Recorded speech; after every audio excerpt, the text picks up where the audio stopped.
রহমতের নবী বলেন, হাসরের ময়দান যেদিন কায়েম হয়ে যাবে, হিসাব নিকাশ শুরু হবে, সবার আগে তিনজন ব্যক্তি জাহান্নামে চলে যাবে। আল্লাহ তাদের জাহান্নামে দিয়ে দিবেন। কয়জন? তিনজন ব্যক্তি। দুনিয়ার সব বিবেকবানরা বলে এই তিনজন জান্নাতে যাবে বিনা হিসাবে, অথচ রসুল বলেন কিয়ামতের দিন এই তিনটা লোক জাহান্নামে যাবে সবার আগে। এক নাম্বার ব্যক্তি গলা কাটা শহীদ, ইসলামের জন্য যুদ্ধ করে শহীদ হয়ে গেছে। কিয়ামতের ময়দানে আল্লাহ ডাকবে, আর কিছু কথা বলবেন, বলার সময় নাই আমার। আল্লাহর রাসূল বলেন, আল্লাহ এক পর্যায়ে বলবে জাহান্নামের ফেরেশতারা এ শহীদরে ধর, শিকল লাগাইয়া জাহান্নামে নাও, কারণ যুদ্ধ করেছে, রক্ত ঝরাইছে, মানুষের সম্মান পাওয়ার জন্য, আমার জন্য করে নাই। দুই নাম্বার ব্যক্তি সবার আগে জাহান্নামে যাবে আলেম, আমার মতো বক্তা, মানুষের বয়ান করি মজা লাগাইয়া, অথচ নিজে নামাজ পড়ি না। আমি বড় ইমাম, বড় খতিব, আমি বড় বক্তা, আমি মোবাইলে সারা রাত মোবাইল চালাই, চোখের গুনাহ করি, হাতের গুনাহ করি, জবানের গুনাহ। মসজিদের ইমাম সাহেব, আমি একজন ইমাম, মুসল্লিদের নামাজ পড়াই, মুসল্লিরা জানে না আমি বড় হুজুর, সবাই জানে। আল্লাহ কয় রেডি হ, আমি আল্লাহ জানি তুই বড় নাপাক মানুষ, তোর এলাকার মুসল্লি জানে তুই বড় ইমাম, আর আমি জানি তুই সারা রাত মোবাইল চালাইছো, তোর হাত না পাক, তোর চোখ না পাক, তোর জিহ্বা না পাক, তোর অন্তর না পাক। কিয়ামতের ময়দানে আল্লাহ বলবে, ও আলেম, এলেম শিখছো, কামটা করছো কি? কয় মানুষের দাওয়াত দিছি। কয় তো মানুষে জানে তুই বড় হুজুর, আমি তো ভিতরের খবর জানি। তোর নামটা ছোট দিলে মাথা গরম, আমার নাম কেন পোস্টারে ছোট? মাওলানা লেখে নাই কেন মাথা গরম? আল্লামা লেখে নাই কেন মাথা গরম? কয় নাম্বার? কয় 6 নাম্বার, নিচের লাইনে নাম কেন? আমার নাম সবার উপরে দাও, তাহলেই দিল খুশি। মানুষ জানে তুমি বড় বক্তা, আমি জানি তোর অন্তর বড় খারাপ। আল্লাহ বলবে জাহান্নামের ফেরেশতারা ধর, এই আলেমের শিকল লাগাইয়া জাহান্নামে নিয়ে যাও। আবু হুরায়রা রাদিয়াল্লাহু আনহু বলেন, আরে আমি তো স্বাভাবিকভাবে বলতেছি, ঘটনা বড় করুণ ঘটনা। আবু হুরায়রার থেকে একটা হাদিস শুনতে মক্কা থেকে আসছে মদিনে, এই শাখা আবু হুরায়রা আসেন তো আপনার সাথে গোপনে কথা আছে। এক জায়গায় গিয়ে একটা ঘরের মধ্যে বইছে, আমারে রসুলের একটা মহব্বতের হাদিস শুনান, যেটা আপনার কাছে খুব ভালো, খুব হৃদয়ঙ্গম হয়েছে।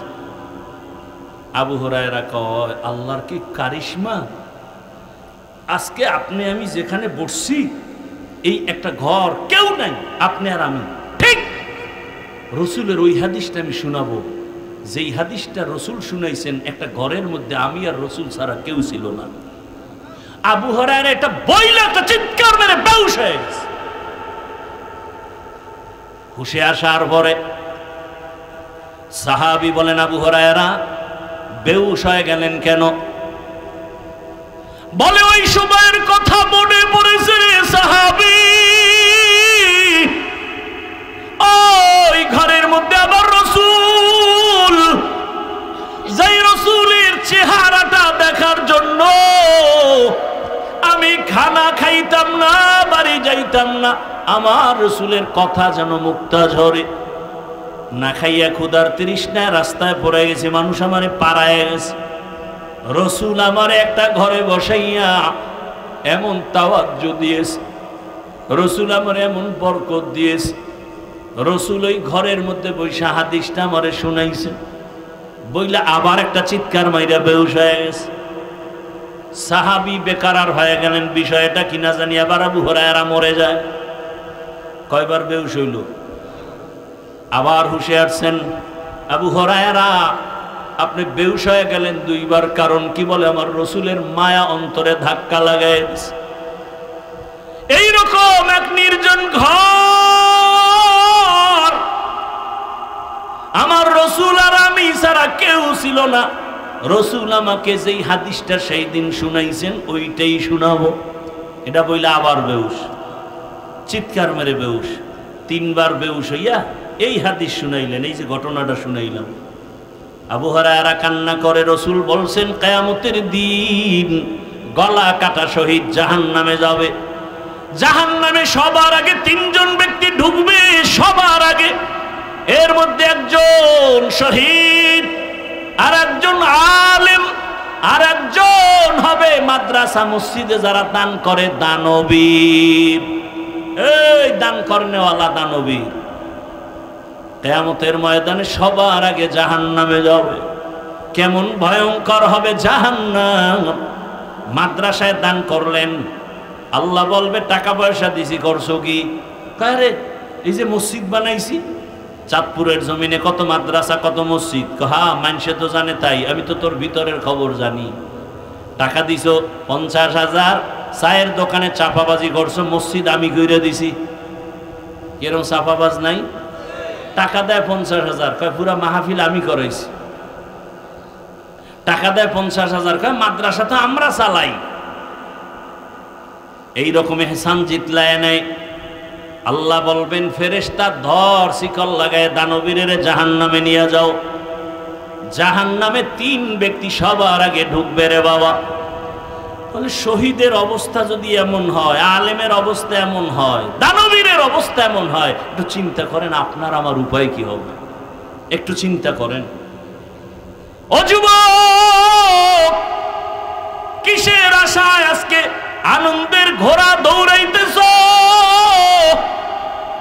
ফেসবুক চালাও, আকামি দেখো খালি, ভালো খবর কি দেখো না রে বাবা। কয়দিন আগে আমি বাইতুল্লাহর সফরে ছিলাম, সেই সময়ের ঘটনা তোমাদের লক্ষ্মীপুরের খবর নাই। বিদেশ থেকে টাকার পাহাড় স্বর্ণ অলংকার নিয়ে দেশে আসছে, গাড়িতে উঠছে স্ত্রী সন্তান সহ, বাড়ি যেতে পারে নাই। বাড়ি যাওয়ার আগে গাড়ি পানির মধ্যে পড়ে গেল, চোখের সামনে সন্তানও লাশ, চোখের সামনে স্ত্রীও লাশ হয়ে গেলে দেখো নাই। এরপরও গুনাহ করো। ঘুমের মধ্যে কত যুবকের লাশ, পানির মধ্যে কত যুবকের লাশ, গাড়ির চাকার তলে কত যুবকের লাশ। ও পর্দার আড়ালের আম্মা জানেরা, কয়দিন দুনিয়ায় বাহাদুরি করবেন? চাঁদপুরের এপার ওপার কয়টা মার্কেট আছে, কয়তলা আছে, কোন জায়গায় কি দোকান আছে, ঘুরতে ঘুরতে জীবন শেষ। স্বামীর টাকা গোপনে গোপনে গুনাহের কাজে ব্যয় করছেন। কত ধানে কত চাল মরার আগেই টের পেয়ে যাবেন।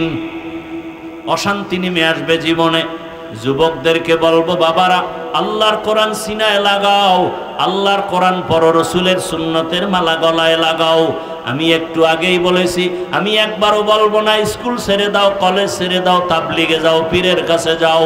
বরং আমি বলবো তুমি ডাক্তার হও, কি হইও না, বেয়াদব হইও না। সব জায়গায় কথাটাই বলি। বলতে পারো হাফিজ ভাই বেয়াদব হব না, কথার ব্যাখ্যা কি? 3 জায়গায় বেয়াদবি করবা না, যদি করো মরার আগে তোমার জীবন ধ্বংস হয়ে যাবে। 1 নাম্বার জায়গা মা বাবা, 2য় জায়গা তোমার শিক্ষক, 3 নাম্বার জায়গা ওলামায়ে কেরাম মুরব্বী। এই 3 জায়গায় যদি বেয়াদবি করো, আল্লাহর জাতের কসম মরার আগে জীবন পঙ্গু হয়ে যাবে। মা বাবার বরদোয়া যদি লেগে যায় জীবন ধ্বংস হয়ে যাবে। শিক্ষকের বরদোয়া যদি লাগাও, বরদোয়ার কারণে তোমার লেখাপড়ার জিন্দেগি ধ্বংস হয়ে যাবে। ও আল্লাহর বান্দারা, উলামায়ে কেরামের বরদোয়া যদি কপালে লেগে যায়, বাবা তোমার জিন্দেগি আর আদর্শ চরিত্র খুঁজে পাওয়া যাবে না। অতএব তুমি ডাক্তার হও, এই 3 জায়গায় বেয়াদবি করে বেয়াদব হইও না। তুমি ইঞ্জিনিয়ার হও, আদবওয়ালা ইঞ্জিনিয়ার হও। আর যদি বেয়াদবি করে ডাক্তার হও, তাসলিমা নাসরিনের মতো জুতার বাড়ি খাইয়া দেশ থেকে পালায়ে যেতে হবে।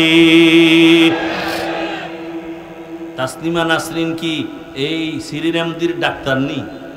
MBBS ডাক্তার, অনেক বড় শিক্ষিতা, কিন্তু বেয়াদবি করলো আল্লাহর সাথে, রসুলের সাথে, উলামায়ে কেরামের সাথে। এগুলি বলার সময় নাই, কিন্তু এমন বেয়াদবির কারণে এ দেশে থাকতে পারে নাই। এত কপাল খারাপ, মরার পরে লাশটাও দেশে আসবে কিনা বলার উপায় নাই। এই ডাক্তার না হইয়া রিক্সা চালায় খাওয়া কি ভালো?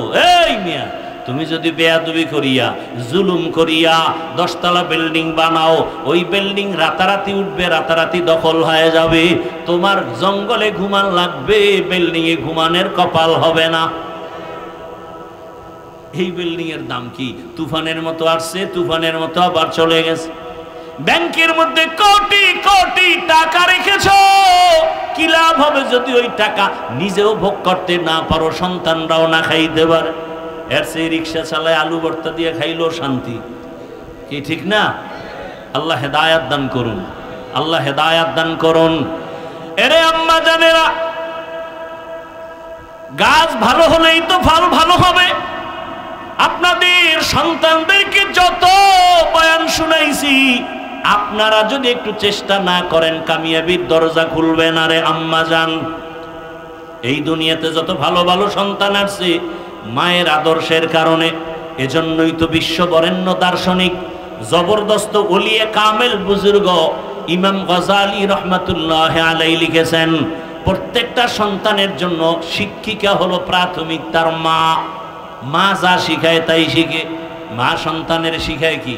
কয় তুমি বিদায় বেলা সালাম দিয়ে কও আল্লাহ হাফেজ, সন্তান তাই শিখে।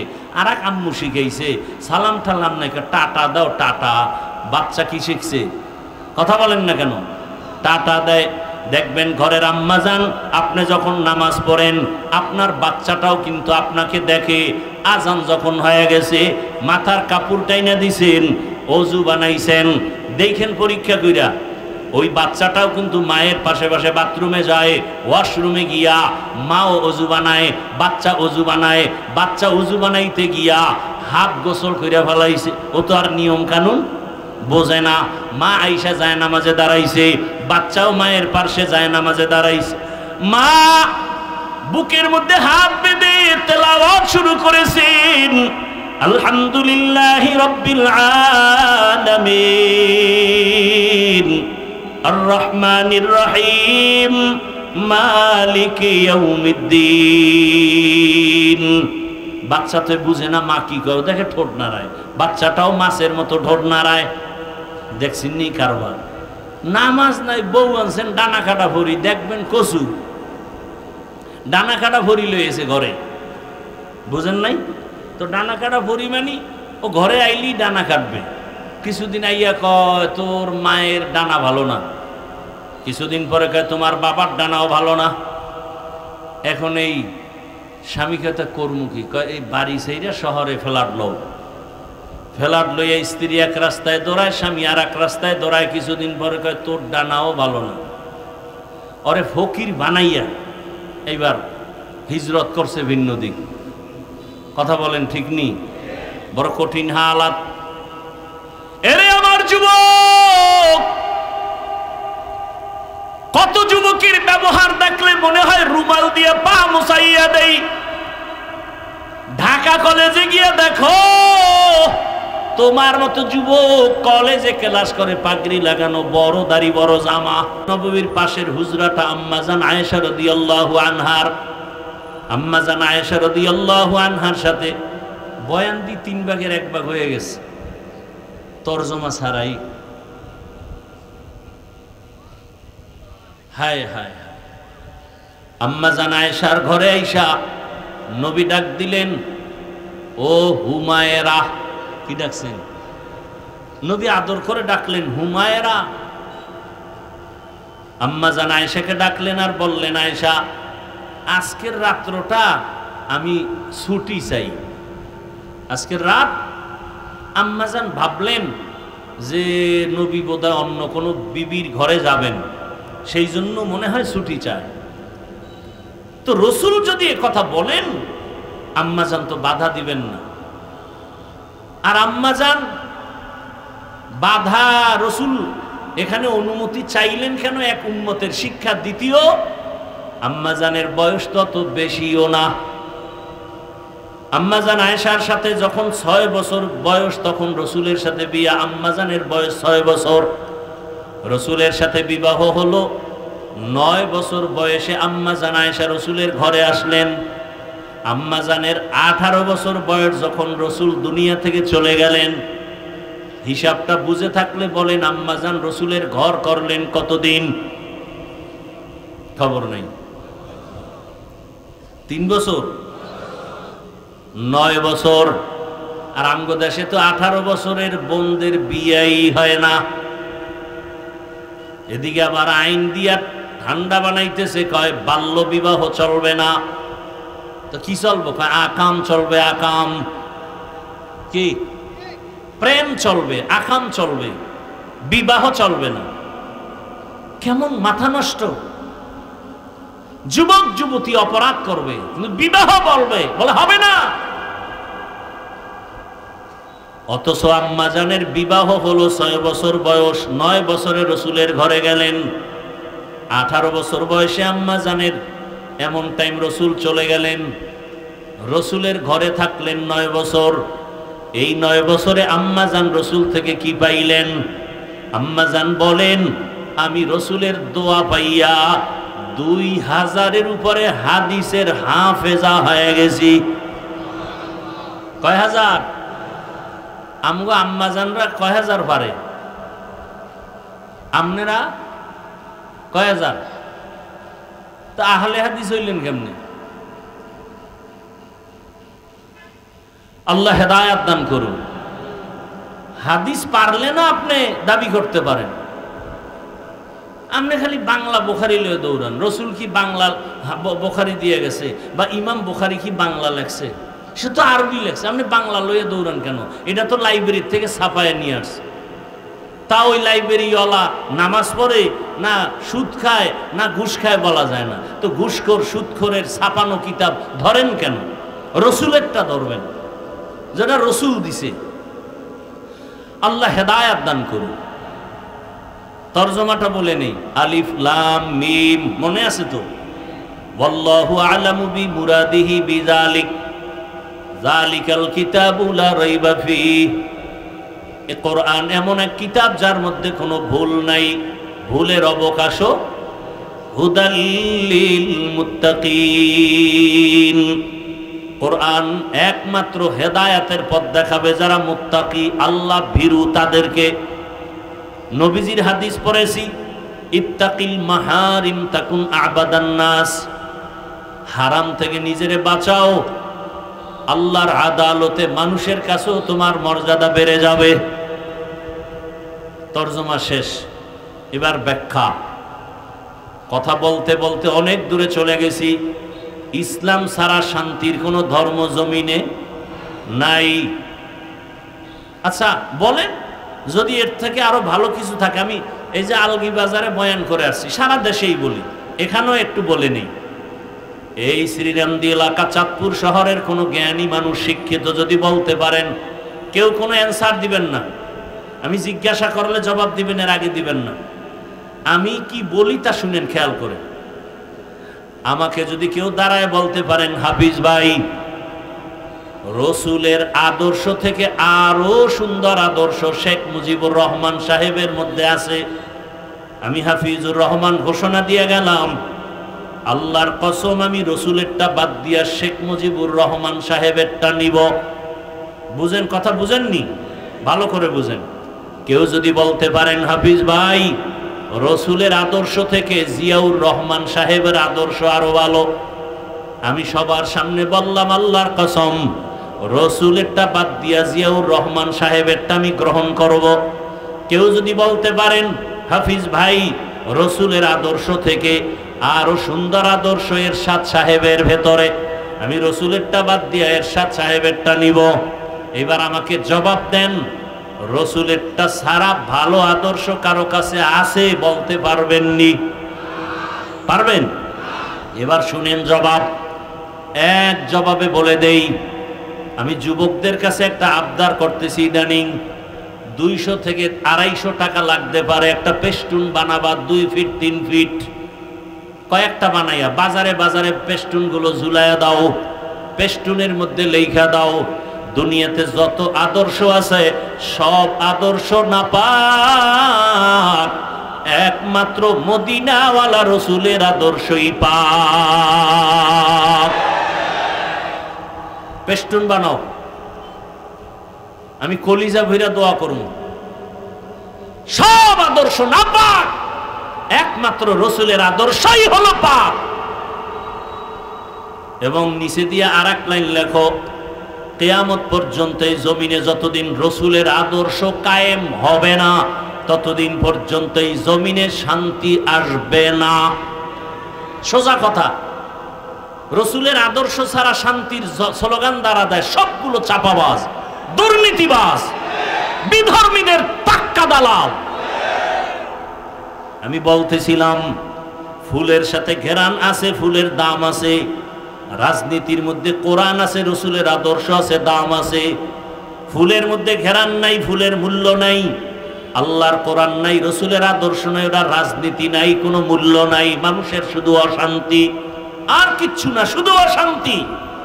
আর ইসলাম হলো শান্তি। আপনাদের পাশের জেলা নোয়াখালী, এর পাশে লক্ষ্মীপুর, নাকি লক্ষ্মীপুর আগে? হ্যাঁ, লক্ষ্মীপুর জেলার একটা থানা আছে কমলনগর, আসেনি? কমলনগর থানার মধ্যে একজন বুজুর্গ আছেন, হাফিজি হুজুরের জামাতা, বড় মুসাল্লাম বুজুর্গ, খালিদ সাইফুল্লাহ দামাত বারাকাতুহুম। তিনি কিন্তু উপজেলা চেয়ারম্যানও হয়ে গেছিলেন। সাইকেলের মধ্যে চাউল নিয়া মানুষের বাড়ি যাইয়া নিজের হাতে মেপে মেপে দিয়া দেয়। এত বড় বুড়া মানুষ, ওর কঠিন হালাত। এই যে এইরকম আরো কিছু চেয়ারম্যান আমাদের বাংলাদেশে হুজুরদের মধ্যে আছে না নাই? আছে। আপনাদের বক্তাদের মধ্যে কয়েকজন আছে, ওই মাগুরা একজন আছে, আবার বিবারি একজন আছে আমজাদ হোসেন আশরাফি, আমাদের বরিশাল সদরে আছে হেদায়েতুল্লাহ আজাদি, এরকম আরো কয়েকজন আছে। খবর নেন।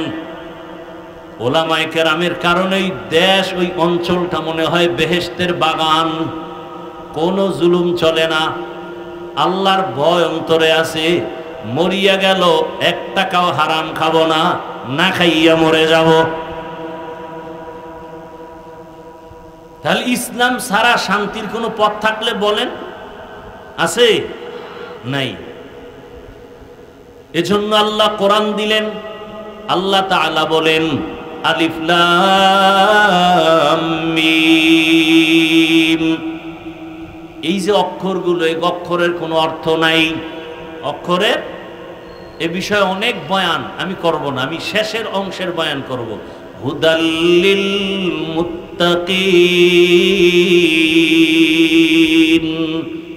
এই শব্দটার ব্যাখ্যা করব। এই শব্দটা কি বলতে চায়? এই শব্দটা বলে আল্লাহ কোরআন দিলেন কেন, এটা হলো প্রশ্ন। এটার জবাব দিছেন হুদাল্লিল মুত্তাকিন। যারা আল্লাহকে ভয় করে এদের জন্য হেদায়াত দিবে কোরআন। এখানে জটিল প্রশ্ন।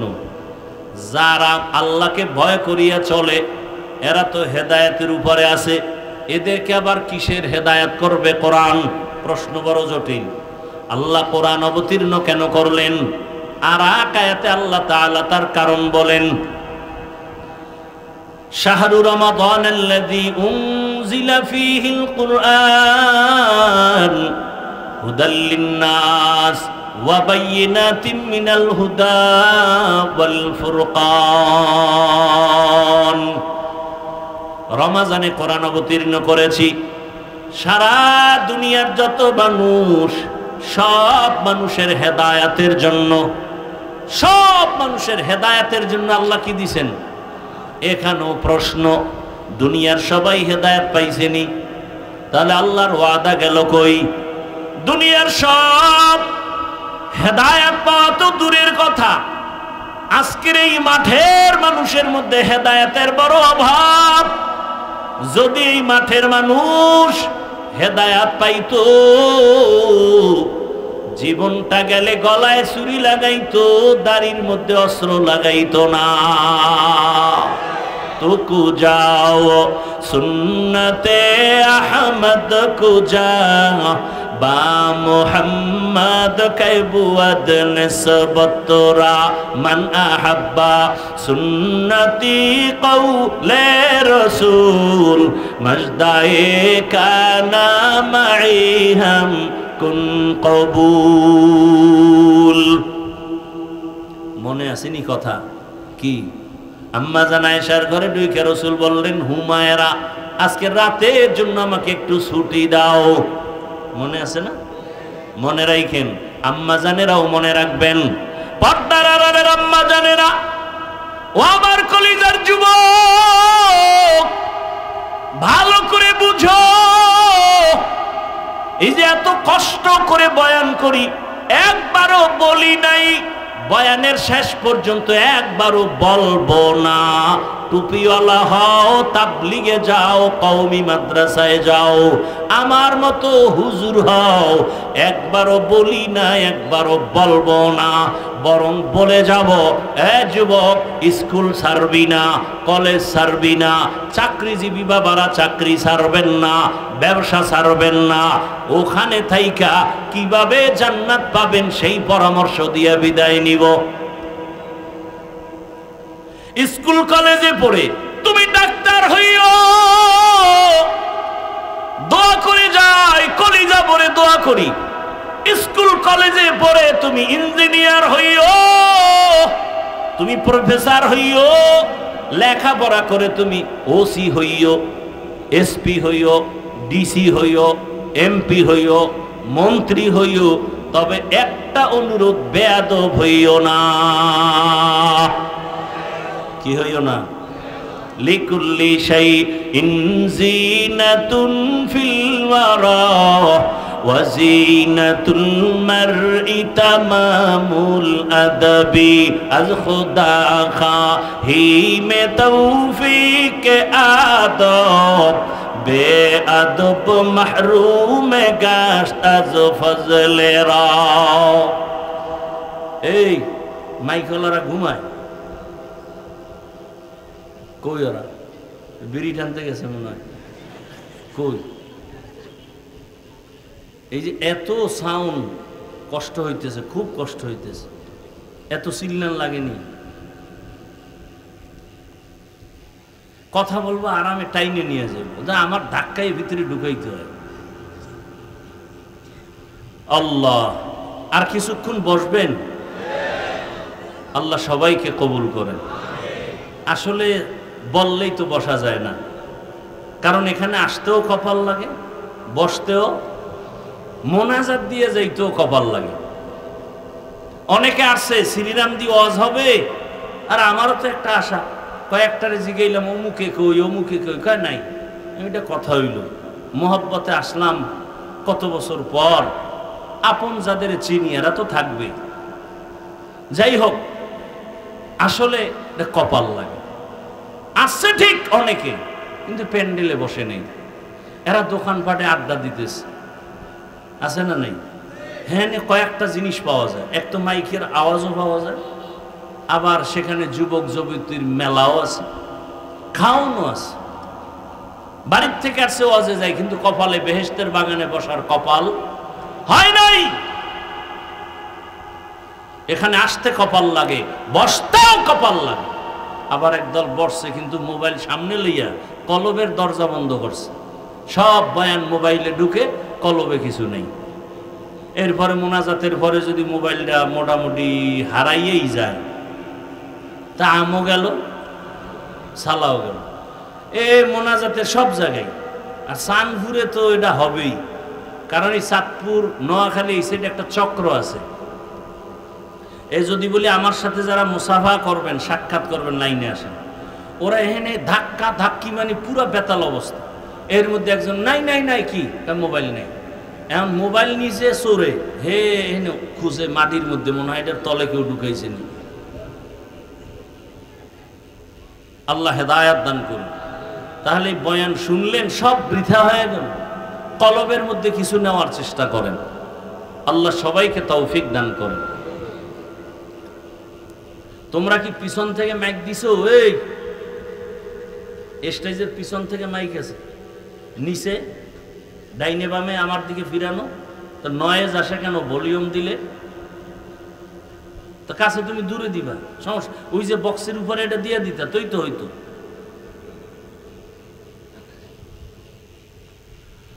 আল্লাহ, তাহলে আরেকটু সামনে আগাই না? শেষ না করতে পারলো, আমি বলছি না আপনারা বসা থাকলে আমি চেষ্টা করব। আল্লাহ চাইলে সব হয়, বান্দা চাইলে কিছুই হয় না।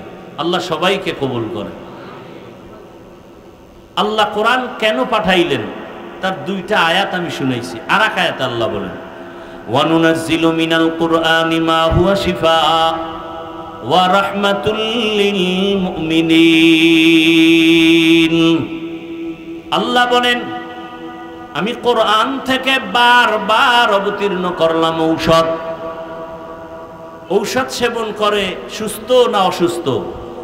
দুনিয়ার সব মানুষ অসুস্থ, ঔষধ হলো কোরআন। দুনিয়ার সব কেন অসুস্থ? বলে এক নাম্বার কারণ তাদের ঈমান নাই। এবার বলে তাহলে ঔষধ নাও, কোরআন পড়ো, কালেমা পড়ো, ঈমান আনো। আমানতু বিল্লাহ ওয়া মালাইকাতিহি ওয়া কুতুবি ওয়া রুসুলি, এইভাবে ঈমান আনতে থাকো। ঔষধ কোরআন। এবার প্রশ্ন হলো, ঈমান আনছি, এখনো কি আমরা রোগী? আমি জবাবে বলবো, হ্যাঁ আপনি রোগী। কেন? বলে ঈমান আছে, আমলের খবর নাই। মুসলমান দাবি করে নামাজ নাই, মুসলমান দাবি করি পর্দা করি না, মুসলমান দাবি করি হালালভাবে উপার্জন করি না। অথচ ইবাদত আল্লাহর কাছে কবুল হওয়ার এক নাম্বার শর্ত হালাল খানা। হারাম খাইয়া সেজদা দিবা, কবুল হবে না। একজনে বলে আমার সুদ ছাড়া ব্যবসাই হয় না। সুদের টাকায় ব্যবসা, সুদের টাকায় দোকান, সুদের টাকায় বিল্ডিং। আল্লাহ এই গুনাহ থেকে হেফাজত করেন। বড় মারাত্মক। যারা সুদের সাথে জড়িত, 24 ঘন্টার প্রতিটি মুহূর্ত গর্ভধারিণী মায়ের সাথে জিনার গুনাহ লেখা হয়। আল্লাহ হেদায়েত দান করুন। আরো আস্তে করে বলেন, জিন্দেগি মে बंदगी तू करना है, जिंदगी में बंदगी तू करना है, जिंदगी बे बंदगी शर्मिंदा है, जिंदगी बे बंदगी शर्मिंदा है। दुनिया में हो दुनिया का तलबगार न हो, बाजार से गुजर हो खरीदार न हो। ये दुनिया एक मिसले कागज फूल है, ये दुनिया एक मिसले कागज फूल है, जिंदगी में बंदगी तू करना है, जिंदगी में बंदगी तू करना है, जिंदगी बे बंदगी शर्मिंदा है, जिंदगी बे बंदगी शर्मिंदा है, जिंदगी में बंदगी कुन बंदगी, बंदगी बे जिंदगी शर्मिंदगी। এরে নবীর উম্মত, আল্লাহ কোরআন আমাদের জন্য ঔষধ হিসেবে দিলেন। ঈমানদার রোগী কেন? বলে আমল নাই। ঔষধ হলো কোরআন। ফামান কানা ইয়ারজু লিকা রাব্বিহি ফালইআমাল আমালান সালিহা ওয়ালা ইউশরিক বিইবাদাতি রাব্বিহি আহাদা। আমলের দরকার আছে না নাই? अमल से जिंदगी बनती है, जन्नत भी जहन्नम भी। ये खाके अपनी फितरत में न नूरी है न नारी। আল্লাহ বলেন আমল লাগবে মানে আমি আমলের জন্য তোমাকে পাঠাইছি। আল্লাযী খালাকাল মাউতা ওয়াল হায়াতা লিয়াবলুয়াকুম আইয়ুকুম আহসানু আমালা। ওয়া হুয়াল আজিজুল গফুর।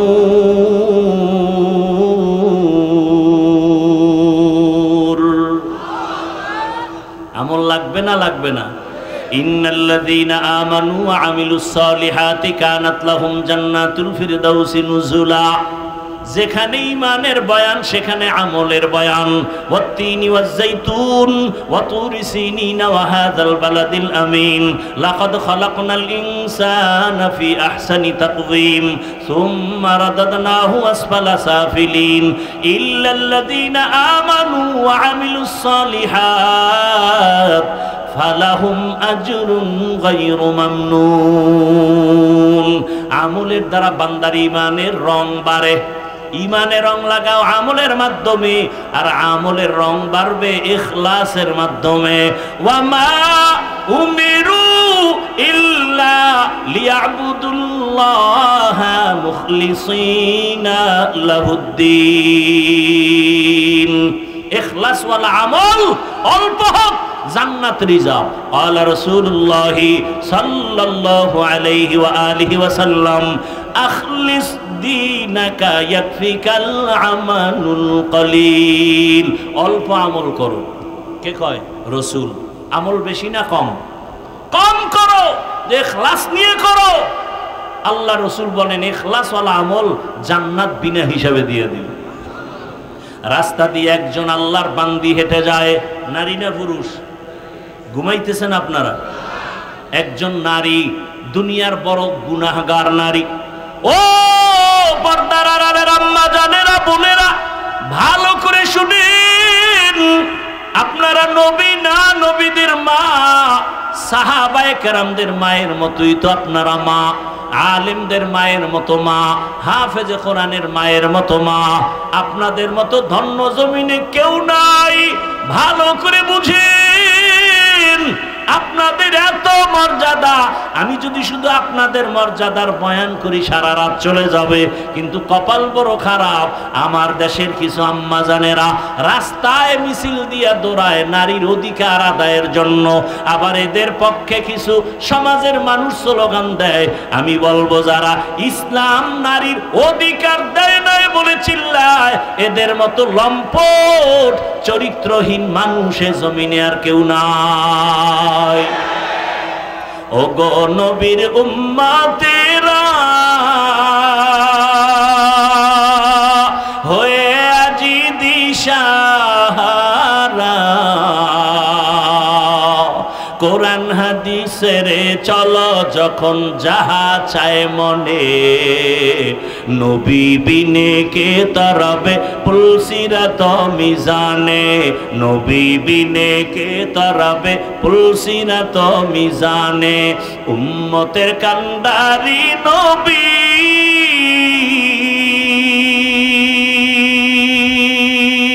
কাঁদেছেন উম্মতের লাগে,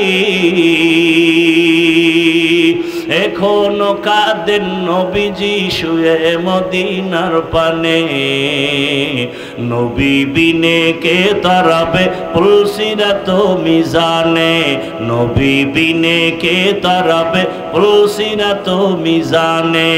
নবী আমার জীবন ভরে দিনের লাগি কষ্ট করে, দান দান শহীদ করিলেন অহুদেরই ময়দানে, নবী বিনে কে তরাবে পুলসিরাত মিজানে, নবী বিনে কে তরাবে পুলসিরাত মিজানে। ঈমানওয়ালা রোগী কেন? বলে আমল নাই। এবার প্রশ্ন হাফিজ ভাই, আমলওয়ালারাও কি রোগী? আমি বলবো হ্যাঁ। কেন? বলে আমল করে, নামাজ পড়ে, রোজা রাখে, দান করে, কিন্তু এই আমলের মধ্যে খামাতুল লিল আলামিন। তো কয়টা হইল? দুইটা, কোরআন আর সুন্নাহ। আল্লাহর থেকে আসছে কোরআন, রসুল থেকে আসছে আল্লাহর মোহাব্বতেই রসুলের ব্যাখ্যা, আদর্শ, হাদিস বা সুন্নাহ। রসুল এবার বিদায় হয়ে গেলেন রবিউল আউয়ালে, রসুল আসছেন রবিউল আউয়ালে। এই কথাটার মধ্যে অনেক দ্বিমত আছে, আমি সেদিকে যাব না। রসুল আসছিলেন সোমবার দিন, টাইম ছিল সুবহ সাদিক। রসুল বিদায় নিলেন সোমবার দিন, টাইম হলো জোহরের নামাজের আগ মুহূর্ত, চাষতের সময়। রসুলের দাফন হয়েছে কবরে বা রওজা মুবারকে 3 দিন পরে বুধবার দিন গিয়া রাতের বেলার তাহাজ্জুদের সময়। রসুল বিদায় বেলা উম্মতেরকে একটা ভাষণ দিয়ে গেলেন আর বললেন, আমি 2টো জিনিস রেখে গেলাম তোমাদের কাছে আমানত, এবং চ্যালেঞ্জ দিলাম, যদি এই 2 জিনিস আঁকড়িয়ে ধরো ঈমানও যাবে না, সম্মানও যাবে না। কয় জিনিস? আলা রাসূলুল্লাহি সাল্লাল্লাহু আলাইহি ওয়া আলিহি ওয়া সাল্লাম, তারাকতু ফীকুম আমরাইন লান তাদিল্লু মা তামাসসাকতুম বিহিমা কিতাবাল্লাহি ওয়া সুন্নাত রাসূলি।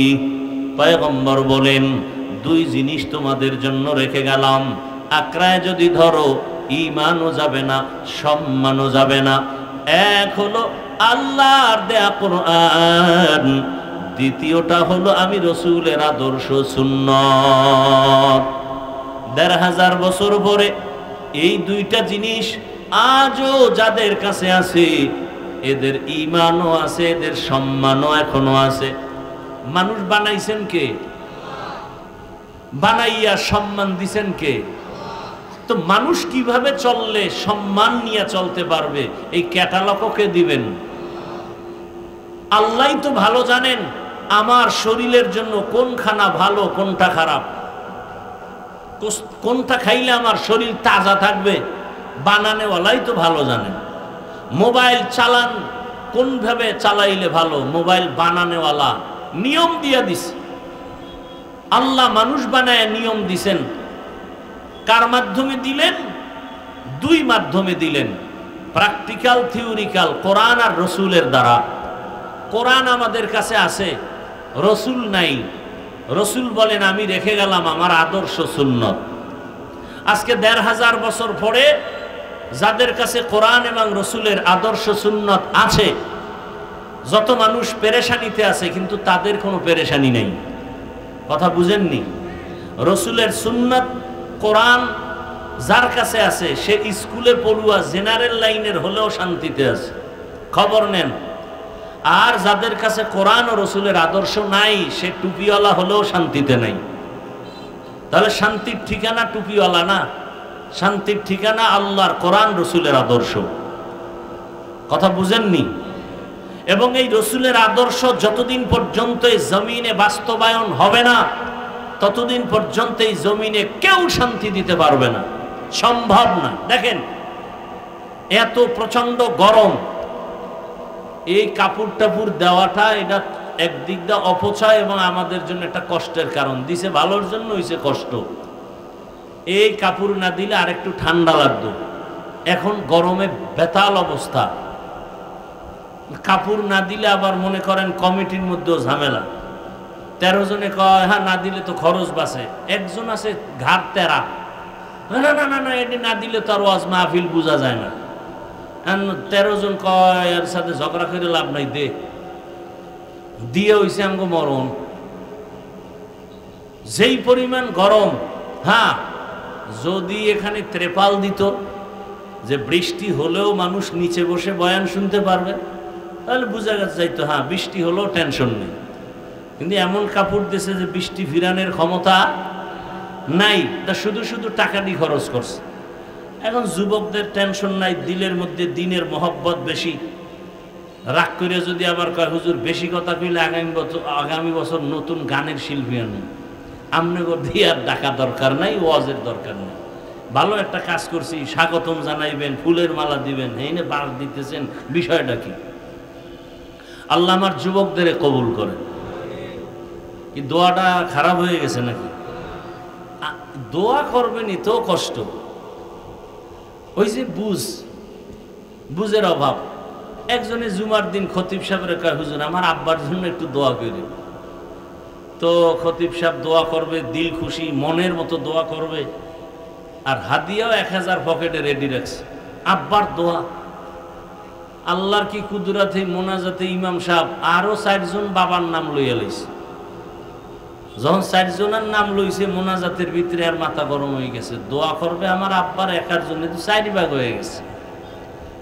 মনে রাগ হাতিয়া পুরাটার দেওয়া যাবে না। নামাজের পরে খুঁজা মুজা পকেট থেকে 200 বাইর করছে, বাইর করে হুজুরের দ্বারে যায়, রাগ মনে হাতের মধ্যে দিয়া কয় হুজুর নেন, এরমই কইরেন। আছে না নাই? আর একজন বুদ্ধিমান কইছে আব্বার জন্য দোয়া করেন। হুজুর এমন টাইট দোয়া দিছে মোনাজাতের পর কয় হুজুর হ্যাঁ বিশাল এক ভুল হয়ে গেছে। কি আব্বার নাম যে কইলেন না, এ দোয়া যদি আল্লাহ ভুলে আর একদিকে দিয়ে দেয়, আল্লাহ আব্বার নাম কর না, আল্লাহ যদি চিনে কিনা আরো তো টেনশন। আমি যা বলতেছি বাস্তবে এইরকম মূর্খতা আছে না নাই? দেখেন না জানাজা হইব, পিছন থেকে 4-5 জন কয় হুজুর কি বাংলা নিয়তটা কোন দি? রসুল কি বাংলায় কথা কইছে? মানে বাংলা ভাইলেন কি? এইরকম মূর্খতা সমাজে আছে না নাই? কোরবানির টাইমে গরুটারে বাইন্দা জমিনে শোয়াইয়া জবাই দেওয়ার আগে হুজুরের কাছে দিছে চিঠি, 7 জন ভাগের নাম। এর নাম কি? ওয়ার্ডের নাম এত নাম্বার ওয়ার্ড, ইউনিয়ন এত, থানা এই, মায়ের নাম, বাপের নাম, বয়স, পুরো এক সিডি। পড়তে পড়তে দিই গরুর দফা ঠান্ডা। এত কেন? ও দিলের মোহাব্বত। কয় যে আব্দুর রহমান নামে যে আমার বাপের নামে দিতেছি, এই নামে তো বরিশাল যদি থাকে তো দোয়া তো হেদিকে যাবে। কঠিন হালাত। এই সব কিছুর মূলে বুঝের অভাব।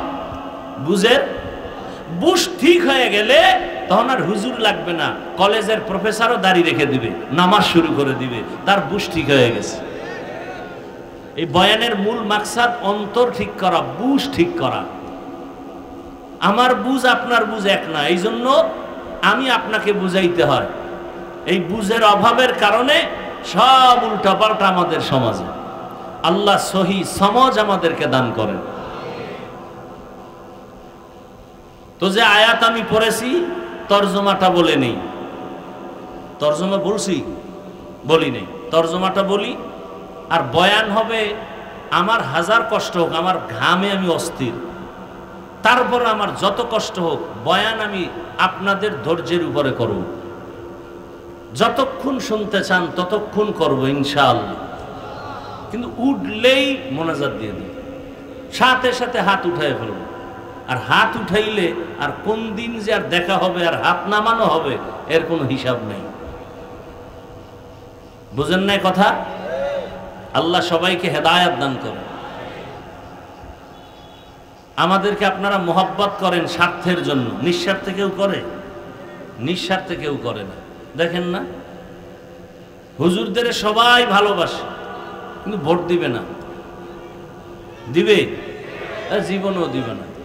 কইবে হুজুরের বেতন বাড়াও, হাদিয়া দাও। মহিলারাও না, হেরা চিন্তা করে হুজুর গো দেওয়ান মানি হাত মুজা পড়তে হইব, আইলেই পাও মুজা, বোরখা, নেকাব, মোটামুটি একটা জাহান্নাম শুরু হয়ে যাবে। এইরকম এক ধারণা নিয়ে বয়ে রয়েছে যে হুজুর গো আমগো গাছের ডাব যত আছে দিয়ে দাও, কদু, তরকারি, মুরগি যা সব দাও। ওই যে বাহাদুরপুরের হুজুরের আইতো, গাট্টি বইরা লঞ্চে হাদিয়া লয়ে যেত, এলাকার ডাব, নারিকেল যা কিছু আছে। কিন্তু ভোট দিবে না আর ক্ষমতায় আনবে না। আনলেই ঝামেলা। এক ঝামেলা, ইসলাম মনে হয় জানি বিশাল এক আযাব। আর এক দল আছে না, এক মনে আযাব নাই, কিন্তু এরা চিন্তা করে যে না হুজুরেরা যদি আয় তা আমগো চান্দাবাজি ধান্দাবাজি বন্ধ।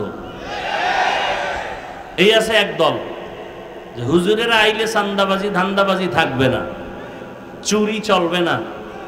কারণ হুজুর দেশে আইসা মানুষের জিম্মাদারি নিলে দেশে কিছু হোক বা না হোক দুর্নীতি আর জুলুম হবে না।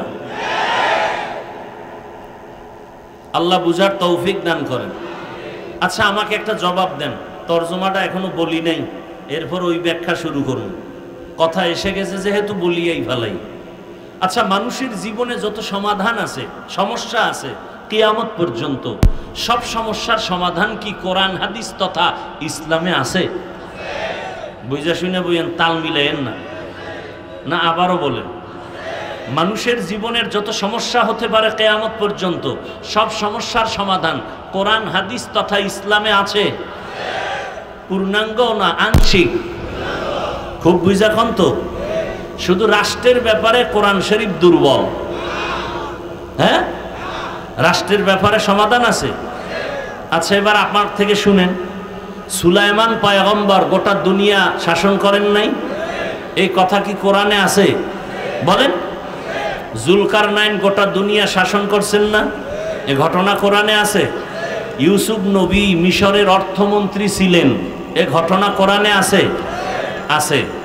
রসুল মদিনার রাষ্ট্র চালাইছেন, এ ঘটনা ইসলামে আছে। আবু বকর, ওমর, ওসমান, আলী রাদিয়াল্লাহু আনহুম আজমাইন রাষ্ট্র চালাইছেন, এ ঘটনা ইসলামে আছে। কেন বলেন রাজনীতি নাই ইসলামে? দুর্নীতি নাই, পেটনীতি নাই, চান্দাবাজি নাই, ধান্দাবাজি নাই, ইসলামে রাজনীতি আছে। ইসলামে যদি না থাকে আর কোথায় থাকবে? যদি বলেন নাই, তাহলে বোঝা গেল ইসলাম সব দিক থেকে পূর্ণ, রাষ্ট্রের ব্যাপার ইসলাম দুর্বল, কোরআন দুর্বল। তাহলে এই অন্তরে এই ধারণা থাকলে কি ঈমান থাকবে? বলেন। কোনোদিন ঈমান থাকবে না। বরং আমি বলি, ইসলাম আর রাজনীতি কেমন? সূর্যের সাথে আলোটা মিলিত, যেমন সূর্য থেকে আলো যেমন আলাদা করা যায় না, রাজনীতি থেকে ইসলাম আলাদা করা যায় না। ফুলের সাথে ঘেরানটা যেমন লাগানো, রাজনীতির সাথে ইসলাম তেমন লাগানো। ফুলের ঘেরান না থাকলে যেমন ফুল মূল্যহীন, কোনো দাম থাকে না, রাজনীতির মাঝে আল্লাহর কোরআন রসুলের আদর্শ না থাকলে ওটা রাজনীতি থাকে না, দুর্নীতি আর পেটনীতি হয়ে যায়। রাজনীতি মানি ইসলাম, ইসলাম নাই তো দুর্নীতি। ইসলাম কি বলে? কর্মচারী কাজ করবে, ঘাম ঝরার আগে বেতন দাও। ইসলাম কি বলে? মালিক যেই প্লেটে খাবে, গোলাম একই প্লেটে খাবে।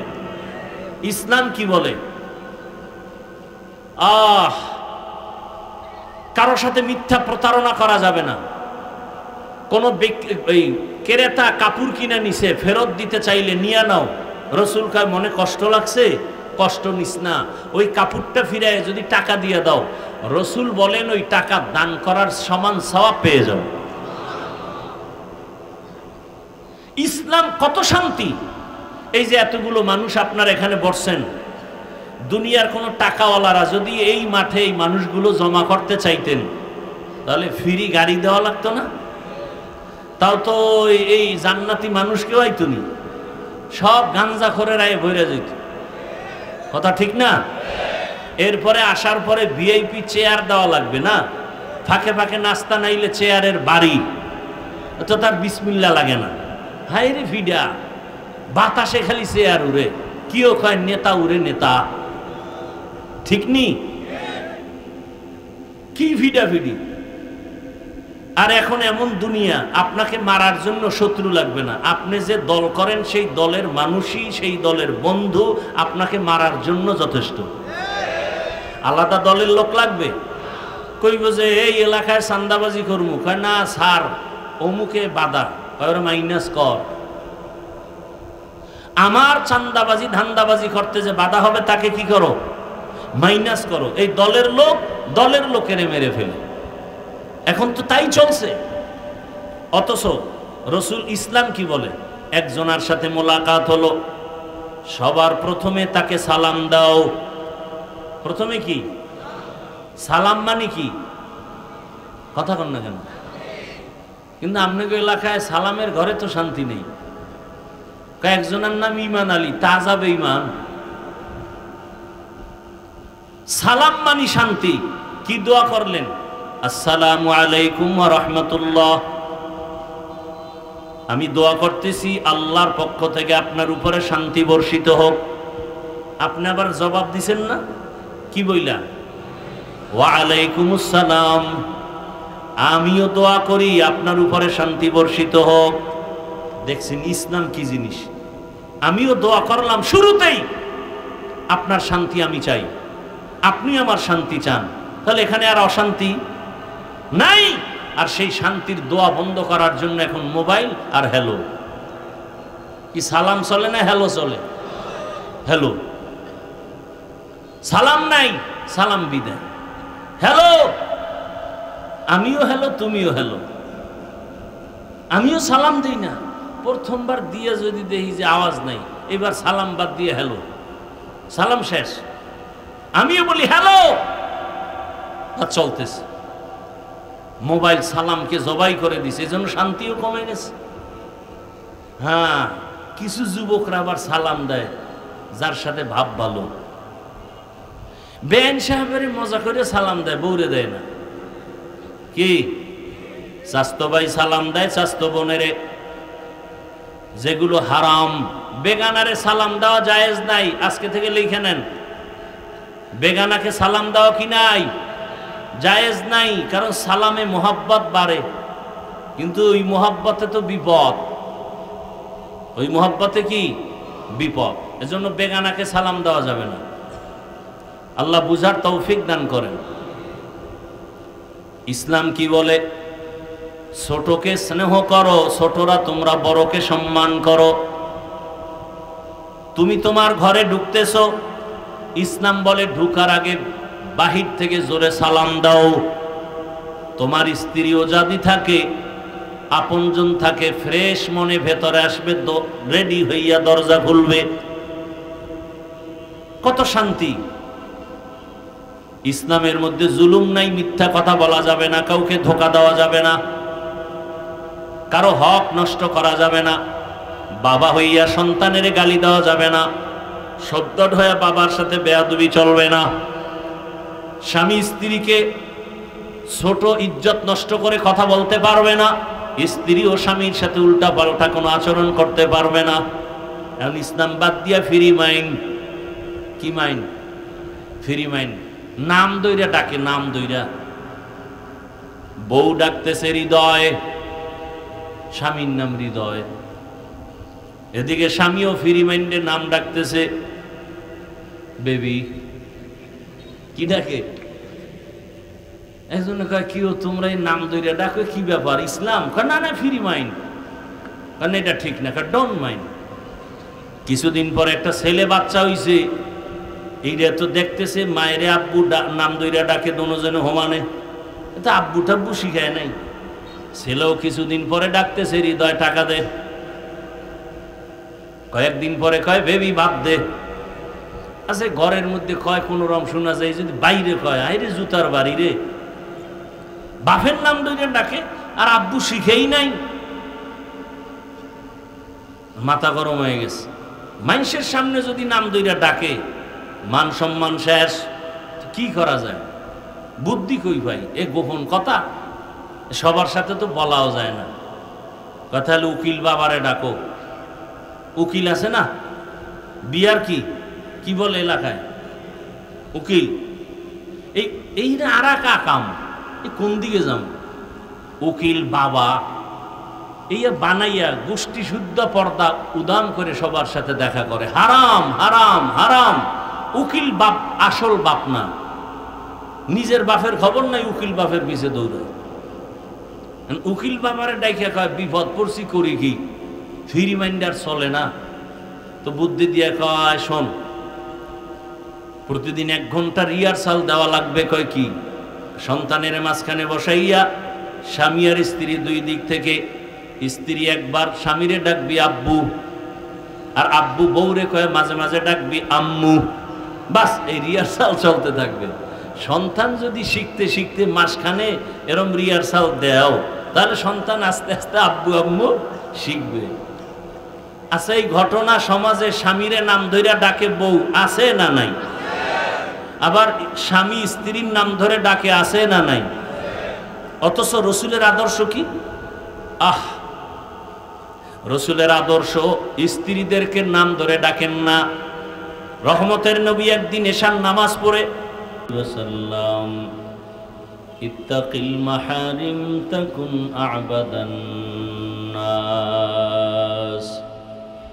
সাদাকাল্লাহু মাওলানাল আযীম ওয়া সাদাকা রাসূলুহুন নাবিয়্যুল উম্মিয়্যুল কারীম ওয়া নাহনু আলা যালিকা মিনাশ শাহিদিনা ওয়াশ শাকিরিনা ওয়াজ যাকিরিন والحمد لله رب العالمين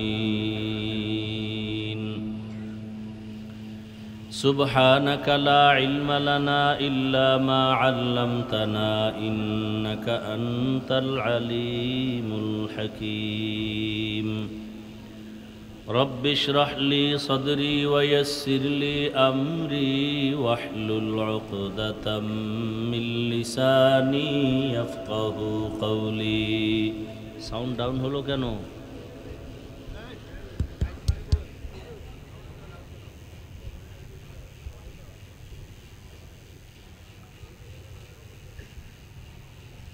सूरज ने दिया अपनी शुआओं को ये पैगाम सूरज ने दिया अपनी शुआओं को ये पैगाम दुनिया है अजब चीज़ को भी सुबह को भी शाम दुनिया है अजब चीज़ को भी सुबह को भी शाम दुनिया में हो दुनिया का तलबगार नहीं हो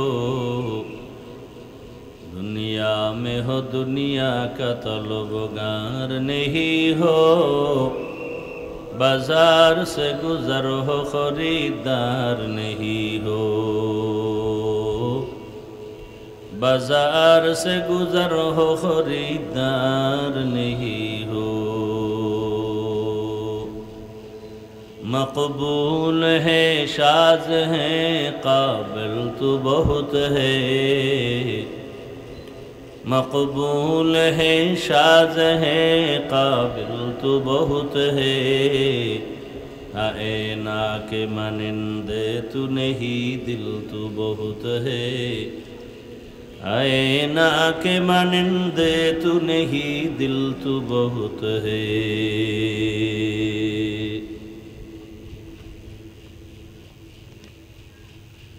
पूर्व श्रीरामदी एलाकाबासी और युव समाजेर उद्योगे आयोजित बार्षिक ওয়াজ ও দোয়ার মাহফিল 29 সেপ্টেম্বর 2025 महती ए महफिले उपस्थित मोहतरम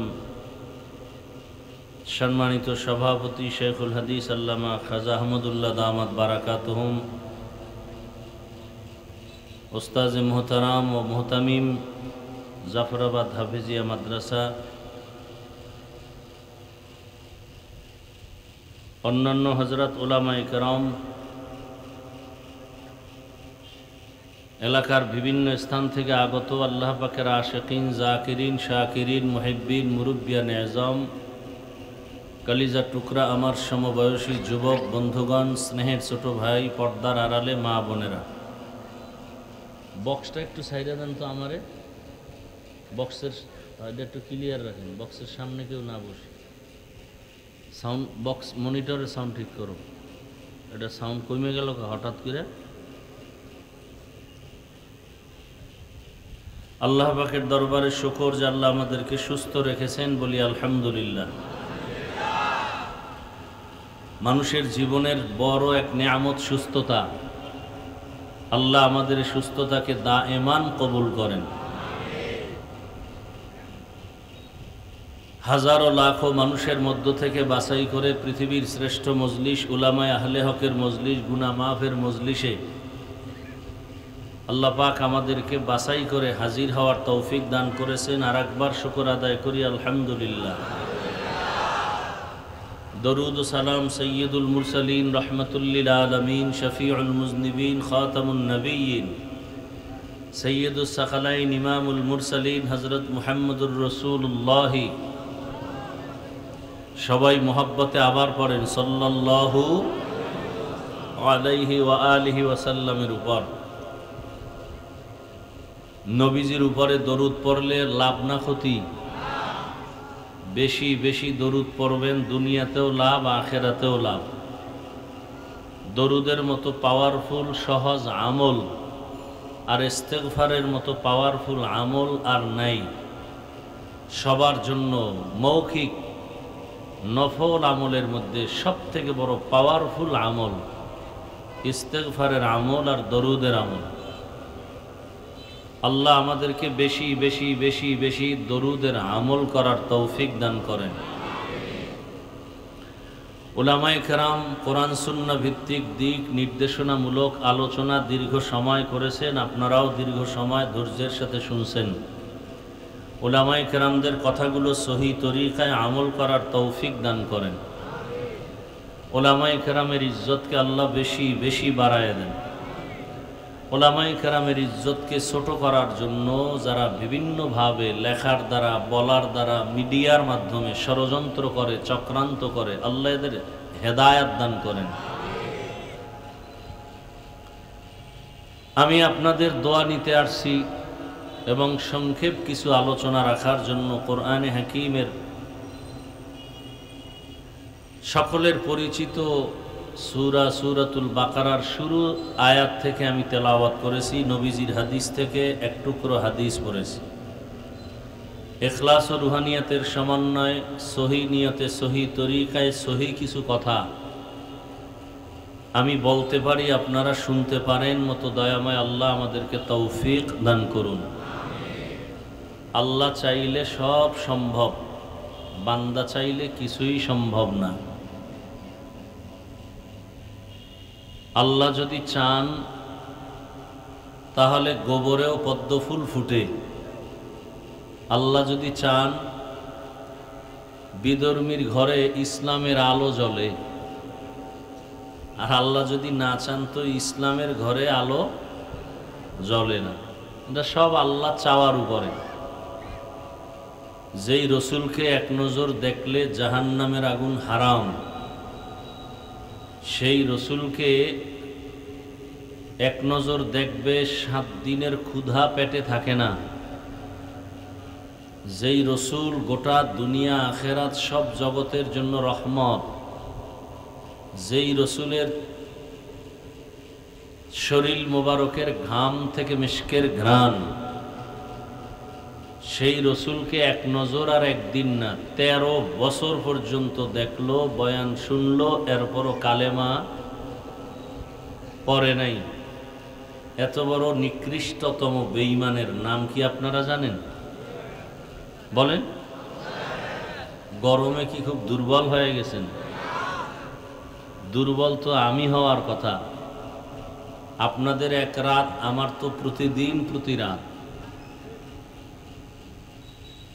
এরপরও আপনাদের দোয়া এটাই আমার সম্বল।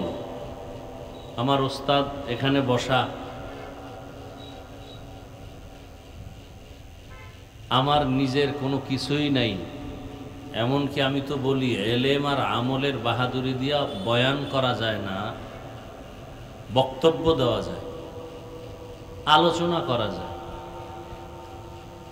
মানুষের হৃদয়ের খোরাক দেওয়া, এটা এলেম আর আমলের বাহাদুরি না, এটা আল্লাহর রহমত, মা বাবা, আসাতাজায়ে কেরাম, ওলিয়া উলিয়াদের নেক নজর, দোয়া আর শ্রোতাদের অন্তরের আকর্ষণ। তো যতক্ষণ কথা বলবো একটু খেয়াল করে শুনবেন, এবং আমি কোনো জবাব চাইলে দিয়েন, না চাইলে দেওয়ার দরকার নাই, আর চিল্লা চিল্লিরও দরকার নাই, স্বাভাবিক আওয়াজে কথা বলবেন। তাহলে রসুলকে দেখলো, বয়ান শুনলো, এরপরও কালেমা পড়ে নাই, এর নাম কপাল। এর নাম কি? এরকম পোড়া কপালের নাম কি বললেন? আর একজন ব্যক্তি 27 বছর বয়স, কত বছর? তরবারি একটা নিয়ে দৌড়াচ্ছে, রসুলকে জবাই করবে। রসুলের সামনে গিয়া চেহারাটা দেখিয়া তরবারি ফালাইয়া রসুলের হাতে কালেমা পড়লেন, তরবারি নিয়ে রসুলের পক্ষে আবার দাঁড়ায় গেলেন। কয় বছর বয়স? এরকম কপালওয়ালা ব্যক্তির নাম জানেন? কি নাম? এর নাম কপাল। 13 বছর বয়ান শুনিয়া কালেমা পড়ে না, আর রসুলকে জবাই করতে গিয়া কালেমাওয়ালা হয়ে গেছে।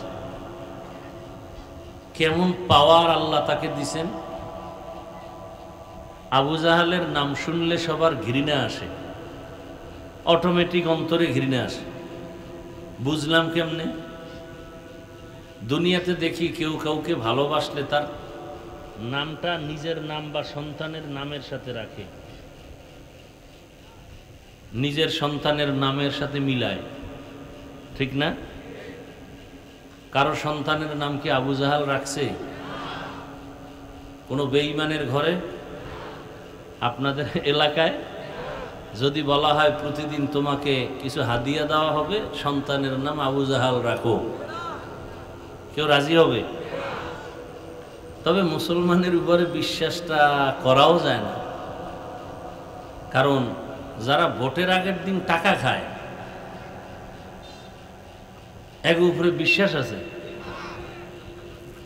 এরা চিন্তা করবে আবু জাহেলের নাম রাখলে কত পাবো, তো একজনে কয় মাসে 1 লাখ, কাছে একটু ভাইবা নেই। কিছুক্ষণ ভাইবা বলল আসলে কি দিবানি? হ্যাঁ সত্যি তোমার অ্যাকাউন্টে দেওয়া হবে, তাহলে টাকাটা টাইম মতো পাঠায় দিও, নাম আমি আবু জাহালি ডাকবো, পরে দরকারে তওবা করে নিও। এই হলো মুসলমানের উপর এই বিশ্বাস। দেখেন আমাদের মাহফিলে আইসা কোনো বিধর্মী হিন্দু বৌদ্ধ কেউ ডিস্টার্ব করে, আর আমাদের মুসলমানরা হিন্দুদের পূজায় যায় না। এই যে এখন কি জানি চলে তাদের, ওখানে গিয়া সন্তেষ খায়, মিষ্টি খায়, নাচ গান দেখে, এরপর চিন্তা করে খাইলাম কিছু প্রশংসা তো দরকার। কয় যে আপনারা বলেন ভগবান, আমরা আল্লাহ, কথা তো একই। এর পিছনে আবার আর একটা স্লোগান বানাই লইছে না, ধর্ম যার যার উৎসব। তার মানে কি জানেন? বিয়া যার যার বউ সবার। কি বিবাহ যার যার বউ সবার, এটা মানেন? এটা যেমন মানা যায় না, ধর্ম যার যার উৎসব সবার, এটাও মানা যায় না। তা কি হবে কথা? বিবাহ যার যার, বউও তার তার, ধর্ম যার যার, উৎসবও তার তার। বুঝেন না কথা? আল্লাহ বুঝার তৌফিক দান করে। আসলে বয়ান টয়ান কিছু না, বুঝ ঠিক করা, বুঝ। দেখেন এখানে আমরা সবাই মুসলমান না? আপনাদের আল্লাহ আর আমার আল্লাহ দুইজন না একজন? আপনাদের নবী আমার নবী, আপনাদের কোরআন আমার কোরআন, আপনাদের হাদিস আমার হাদিস, আপনাদের কাবা আমার কাবা, আপনাদের কালেমা আমার কালেমা, আপনাদের ধর্ম আমার ধর্ম। দুনিয়াতে আমরা আসছি তাও কি নাকি আপনারা লুঙ্গি পরে আসছেন? বিদায়বেলা কাফনের সংখ্যা আমার একটা বেশি হবে, গরিব রিক্সার ড্রাইভারের একটা কম হবে। কে ধনী, কে গরিব, কে আলেম, কে মূর্খ, কোনো ভেদাভেদ নাই। সবার বেলায় কাফন কয়টা? 3টা, পুরুষের 3, মহিলাদের 5 কাফন। কালার হবে শুধু আলাদা। কি কালার আলাদা হবে? তাবলিগলাদের কাফনের কালার একরকম, আমগো হুজুরদের কালার আর এক রকম, বাহাদুরপুরের ফিসাবদের মুরিদদের কালার একরকম, চরমনাইওয়ালাদের কালার আর এক রকম। কি কালার হবে? কি বুঝেন? কিন্তু সাদা কালার, কালার এক, কাফন এক, এই কালার লইয়াও কিলাকিলি। আমাদের মুসলমানের মধ্যে কালার লইয়াও দ্বন্দ্ব আছে না নেই? কে সবুজ পরলো, কে কালো পরলো, এ নিয়েও দ্বন্দ্ব, কঠিন হালাত। একজনে যুক্তি দেয় বাইতুল্লাহর কাফুর কালা, অতএব আমরা এই জন্য কালা পোশাক পরি। র্যাবেও কালা পোশাক পরেনি কি বাইতুল্লাহর পোশাক এই জন্য? অথচ আপনাদের জানা আছে বাইতুল্লাহর উপরে যে গিলাফটা লাগানো, এই যে কালো কাপড় আপনারা দেখেন, এটা উল্টাইলেই পুরা ভেতরের সাইড কি দেখেন নাই, পুরাটা সাদা। কবরের সাইজ কি হবে? আপনাদের আমাদের কবরের সাইজ না এই এলাকার একটু 1 বিঘা বড়, তার কবরের সাইজও কি? কবরে রাখার পরে প্রশ্ন হবে কয়টা? আমাদের প্রশ্ন একরকম, আপনাদেরটা আর এক রকম না? সব এক? 3 প্রশ্ন না? রবের পরিচয় দাও, ধর্মের পরিচয় দাও, রহমাতুল্লিল আলামিনের পরিচয় দাও।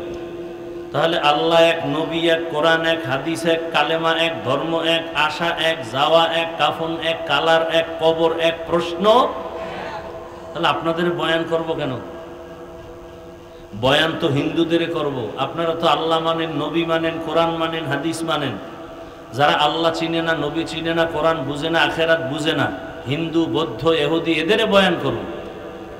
অথচ এদেরকে বয়ান তো দূরের কথা, আপনাদের পেছনে ঘুরতে ঘুরতে ঘুরতে ঘুরতে নিজের ঘর বাড়ি সন্তান পরিবারের কোনো খবর নাই। 12 মাস আপনাদের পেছনে হাজারো লাখো আলেমরা মেহনত করে। দেখেন, আপনিও মুসলমান, আমিও মুসলমান। আমি টুপি খুলতে চাই না, আর আপনি টুপি দিতে চান না।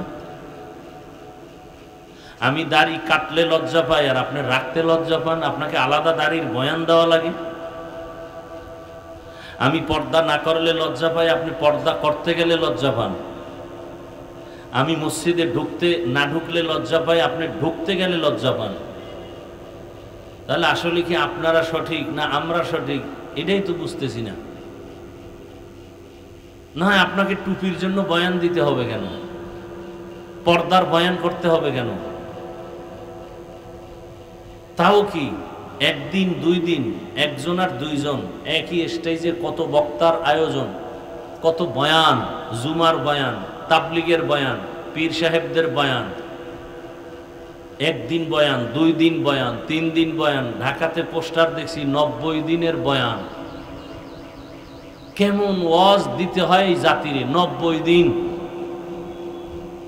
63 দিন, এই হলো হালাত। এরপরে ফলাফল 0। এই এলাকা তো বলতে গেলে আমার বাড়ি। কি জীবনের অর্ধেক কাটায় গেলাম এখানে, কিন্তু এখানের হালাত কি?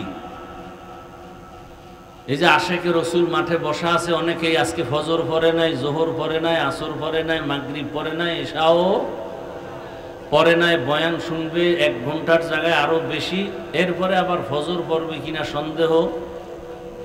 গিয়েই রাস্তায় ঘরে মোবাইলের প্র্যাকটিস চলবে, জেনা চলবে ঘরে ঘরে। চোখের জেনা, হাতের জেনা, জবানের জেনা, অন্তরের জেনা। আল্লাহ সব ভাইকে হেদায়াত দান করেন। তাহলে আমি যেটা বুঝাইতে চাইছিলাম, বুঝ ঠিক নেই। আমার বুঝ কি? টুপি পরলেই শান্তি। আর আমনের বুঝ কি? টুপি দিলেই মাথা গরম। আমনের এখন হুজুরেরা মাঝে মাঝে বলে, মস্কারি করে, ঠাট্টা করে, হুজুরেরা কাপড়ের দাম বাড়াই দিছে না। আচ্ছা দেখেন তো, চাঁদপুর কোর্টে যে উকিল ব্যারিস্টারেরা আছে, কি এর ঠাডা মাঙ্গা গরম আর শীত। হ্যাঁ, যেই কাপড় পরে প্যান্ট শার্ট, এরপরে টাই, এরপরে আবার উপরে লাগায় আবা, আবার উপরে কাবা, এরপরে মুজা, এর উপরে শু। কি ঠিক না?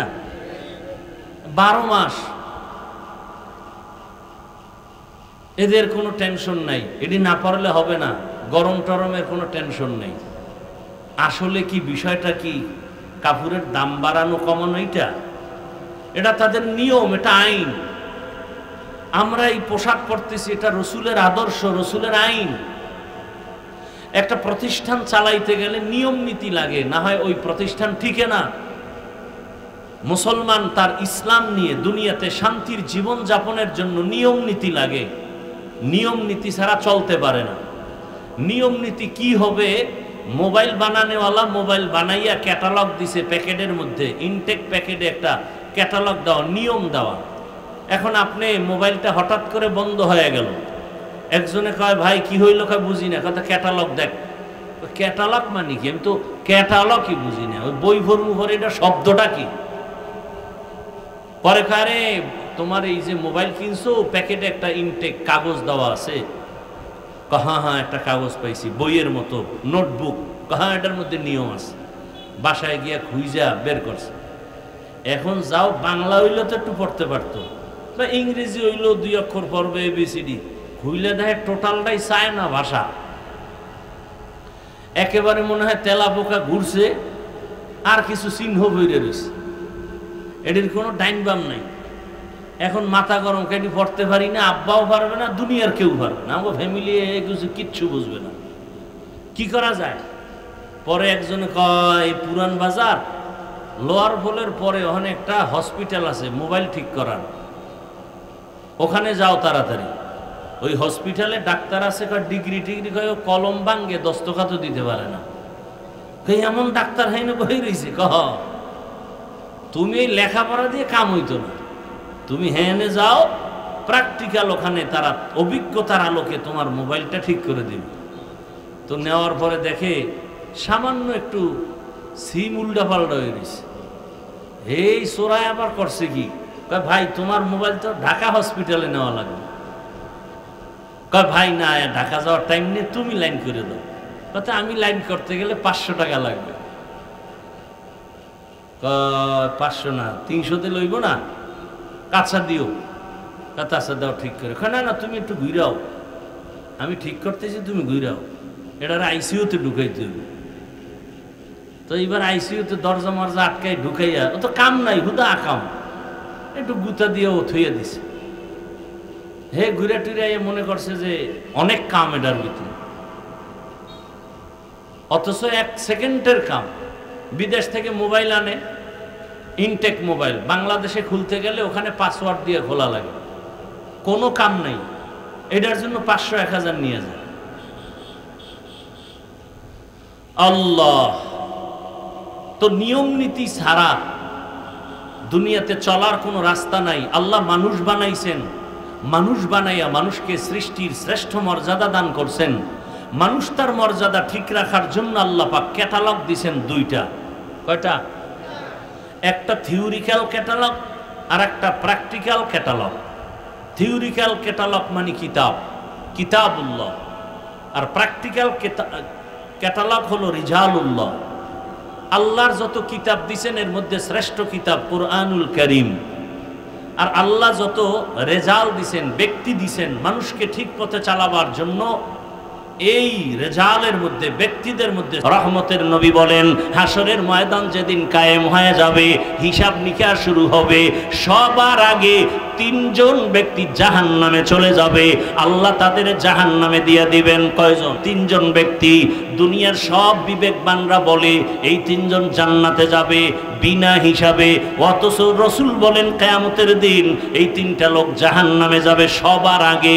1 নাম্বার ব্যক্তি গলা কাটা শহীদ, ইসলামের জন্য যুদ্ধ করে শহীদ হয়ে গেছে। কিয়ামতের ময়দানে আল্লাহ ডাকবে, আর কিছু কথা বলবেন, বলার সময় নাই আমার।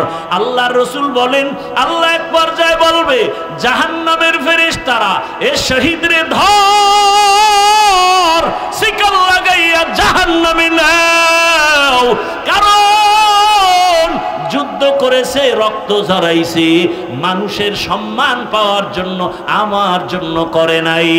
2 নাম্বার ব্যক্তি সবার আগে জাহান্নামে যাবে আলেম, আমার মতো বক্তা, মানুষের বয়ান করি মজা লাগাইয়া, অথচ নিজে নামাজ পড়ি না।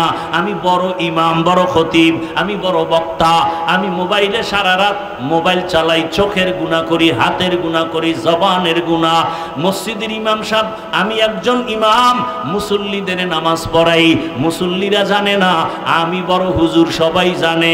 আল্লাহ কয় রেডি হ, আমি আল্লাহ জানি তুই বড় নাপাক মানুষ, তোর এলাকার মুসল্লি জানে তুই বড় ইমাম, আর আমি জানি তুই সারা রাত মোবাইল চালাইছো, তোর হাত না পাক, তোর চোখ না পাক, তোর জিহ্বা না পাক, তোর অন্তর না পাক। কিয়ামতের ময়দানে আল্লাহ বলবে ও আলেম, এলেম শিখছো, কামটা করছো কি? কয় মানুষের দাওয়াত দিছি। কয় তো মানুষে জানে তুই বড় হুজুর, আমি তো ভিতরের খবর জানি। তোর নামটা ছোট দিলে মাথা গরম, আমার নাম কেন পোস্টারে ছোট? মাওলানা লেখে নাই কেন মাথা গরম? আল্লামা লেখে নাই কেন মাথা গরম? কয় নাম্বার? কয় 6 নাম্বার, নিচের লাইনে নাম কেন? আমার নাম সবার উপরে দাও, তাহলেই দিল খুশি। মানুষ জানে তুমি বড় বক্তা, আমি জানি তোর অন্তর বড় খারাপ। আল্লাহ বলবে জাহান্নামের ফেরেশতারা ধর, এই আলেমের শিকল লাগাইয়া জাহান্নামে নিয়ে যাও। আবু হুরায়রা রাদিয়াল্লাহু আনহু বলেন, আরে আমি তো স্বাভাবিকভাবে বলতেছি, ঘটনা বড় করুণ ঘটনা। আবু হুরায়রার থেকে একটা হাদিস শুনতে মক্কা থেকে আসছে মদিনে, এই শেখা আবু হুরায়রা আসেন তো আপনার সাথে গোপনে কথা আছে। এক জায়গায় গিয়ে একটা ঘরের মধ্যে বইছে, আমার এই রসুলের একটা মহব্বতের হাদিস শুনান, যেটা আপনার কাছে খুব ভালো, খুব হৃদয়ঙ্গম হয়েছে। আবু হুরায়রা কয়, আল্লাহর কি কারিশমা, আজকে আপনি আমি যেখানে বসছি এই একটা ঘর, কেউ নাই, আপনি আর আমি, ঠিক রসুলের ওই হাদিসটা আমি শোনাবো যেই হাদিসটা রসুল শুনাইছেন, একটা ঘরের মধ্যে আমি আর রসুল ছাড়া কেউ ছিল না। আবু হুরায়রা এটা বইলে একটা চিৎকার মেরে বেহুশ হয়ে গেছে। হুশে আসার পরে সাহাবী বলেন, আবু হুরায়রা বেহুশ হয়ে গেলেন কেন? বলে, ওই সময়ের কথা মনে পড়েছে রে সাহাবী, ওই ঘরের মধ্যে আবার রসুল, যেই রসুলের চেহারাটা দেখার জন্য আমি খানা খাইতাম না, বাড়ি যাইতাম না, আমার রসুলের কথা যেন মুক্তা ঝরে। না খাইয়া ক্ষুধার তৃষ্ণায় রাস্তায় পড়ে গেছে, মানুষ আমারে পাড়ায় গেছে, রসুল আমার একটা ঘরে বসাইয়া এমন তাওয়াজ্জু দিয়েছে, রসুল আমার এমন বরকত দিয়েছে, রসুল ওই ঘরের মধ্যে বৈশা হাদিসটা আমারে শুনাইছে। বইলা আবার একটা চিৎকার মাইরা বেহুশ হয়ে গেছে। সাহাবী বেকারার হয়ে গেলেন, বিষয়টা কিনা জানি। আবার আবু হুরায়রা মরে যায়। কয়বার বেহুশ হইল? আবার হুশে আসছেন। আবু হুরায়রা আপনি বেহুশ হয়ে গেলেন দুইবার, কারণ কি? বলে, আমার রসুলের মায়া অন্তরে ধাক্কা লাগায় দিছে। এইরকম এক নির্জন ঘর, আমার রসুল আর আমি ছাড়া কেউ ছিল না।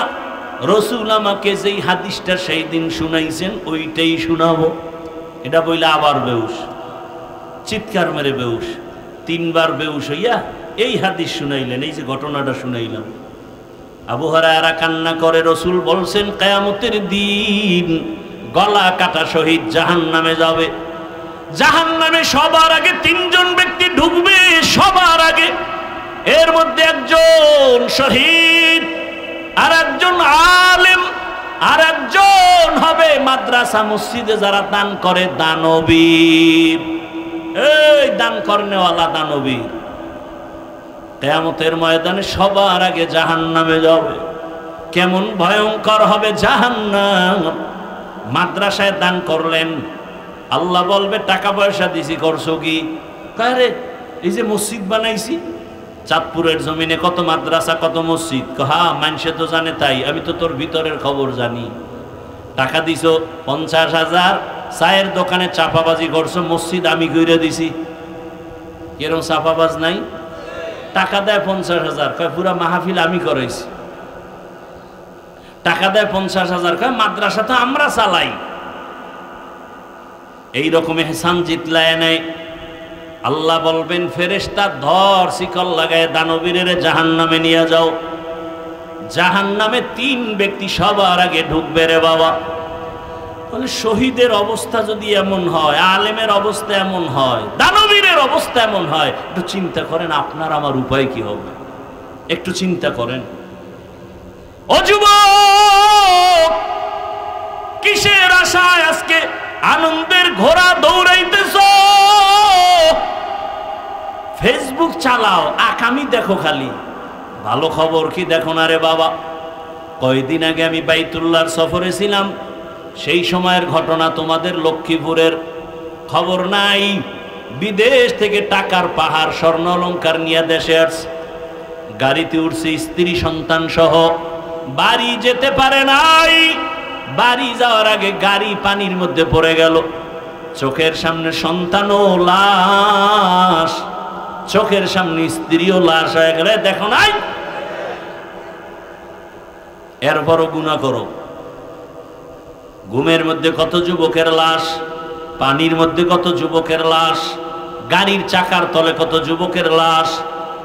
ও পর্দার আড়ালের আম্মা জানেরা, কয়দিন দুনিয়ায় বাহাদুরি করবেন? চাঁদপুরের এপার ওপার কয়টা মার্কেট আছে, কয়তলা আছে, কোন জায়গায় কি দোকান আছে, ঘুরতে ঘুরতে জীবন শেষ। স্বামীর টাকা গোপনে গোপনে গুনাহের কাজে ব্যয় করছেন। কত ধানে কত চাল মরার আগেই টের পেয়ে যাবেন। অশান্তি নেমে আসবে জীবনে। যুবকদেরকে বলবো, বাবারা, আল্লাহর কোরআন সিনায় লাগাও, আল্লাহর কোরআন পড়ো, রসুলের সুন্নতের মালা গলায় লাগাও। আমি একটু আগেই বলেছি, আমি একবারও বলবো না স্কুল ছেড়ে দাও, কলেজ ছেড়ে দাও, তাবলিগে যাও, পীরের কাছে যাও। বরং আমি বলবো তুমি ডাক্তার হও, কি হইও না, বেয়াদব হইও না। সব জায়গায় কথাটাই বলি। বলতে পারো হাফিজ ভাই বেয়াদব হব না, কথার ব্যাখ্যা কি? 3 জায়গায় বেয়াদবি করবা না, যদি করো মরার আগে তোমার জীবন ধ্বংস হয়ে যাবে। 1 নাম্বার জায়গা মা বাবা, 2য় জায়গা তোমার শিক্ষক, 3 নাম্বার জায়গা ওলামায়ে কেরাম মুরব্বী। এই 3 জায়গায় যদি বেয়াদবি করো, আল্লাহর জাতের কসম মরার আগে জীবন পঙ্গু হয়ে যাবে। মা বাবার বরদোয়া যদি লেগে যায় জীবন ধ্বংস হয়ে যাবে। শিক্ষকের বরদোয়া যদি লাগাও, বরদোয়ার কারণে তোমার লেখাপড়ার জিন্দেগি ধ্বংস হয়ে যাবে। ও আল্লাহর বান্দারা, উলামায়ে কেরামের বরদোয়া যদি কপালে লেগে যায়, বাবা তোমার জিন্দেগি আর আদর্শ চরিত্র খুঁজে পাওয়া যাবে না। অতএব তুমি ডাক্তার হও, এই 3 জায়গায় বেয়াদবি করে বেয়াদব হইও না। তুমি ইঞ্জিনিয়ার হও, আদবওয়ালা ইঞ্জিনিয়ার হও। আর যদি বেয়াদবি করে ডাক্তার হও, তাসলিমা নাসরিনের মতো জুতার বাড়ি খাইয়া দেশ থেকে পালায়ে যেতে হবে। তাসলিমা নাসরিন কি এই শ্রীরামদির ডাক্তার নি? MBBS ডাক্তার, অনেক বড় শিক্ষিতা, কিন্তু বেয়াদবি করলো আল্লাহর সাথে, রসুলের সাথে, উলামায়ে কেরামের সাথে। এগুলি বলার সময় নাই, কিন্তু এমন বেয়াদবির কারণে এ দেশে থাকতে পারে নাই। এত কপাল খারাপ, মরার পরে লাশটাও দেশে আসবে কিনা বলার উপায় নাই। এই ডাক্তার না হইয়া রিক্সা চালায় খাওয়া কি ভালো? এই মিয়া, তুমি যদি বেয়াদবি করিয়া জুলুম করিয়া 10 তলা বিল্ডিং বানাও, ওই বিল্ডিং রাতারাতি উঠবে, রাতারাতি দখল হয়ে যাবে। তোমার জঙ্গলে ঘুমান লাগবে, বিল্ডিং এ ঘুমানের কপাল হবে না।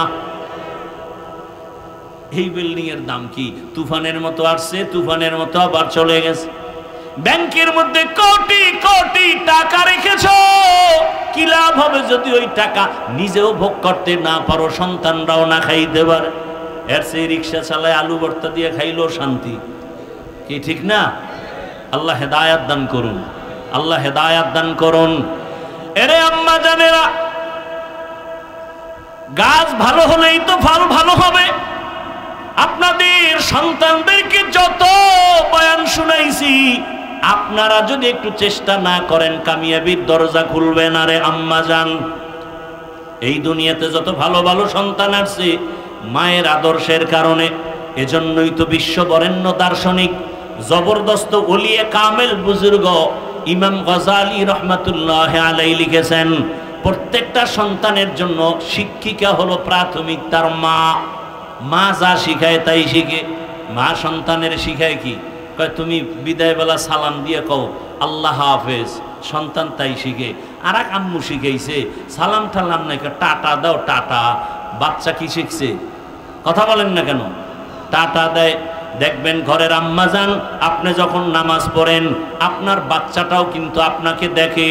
আজান যখন হয়ে গেছে মাথার কাপড় টাইনা দিছেন, অজু বানাইছেন, দেখেন পরীক্ষা কইরা ওই বাচ্চাটাও কিন্তু মায়ের পাশে পাশে বাথরুমে যায়, ওয়াশরুমে গিয়া মাও অজু বানায়, বাচ্চা অজু বানায়।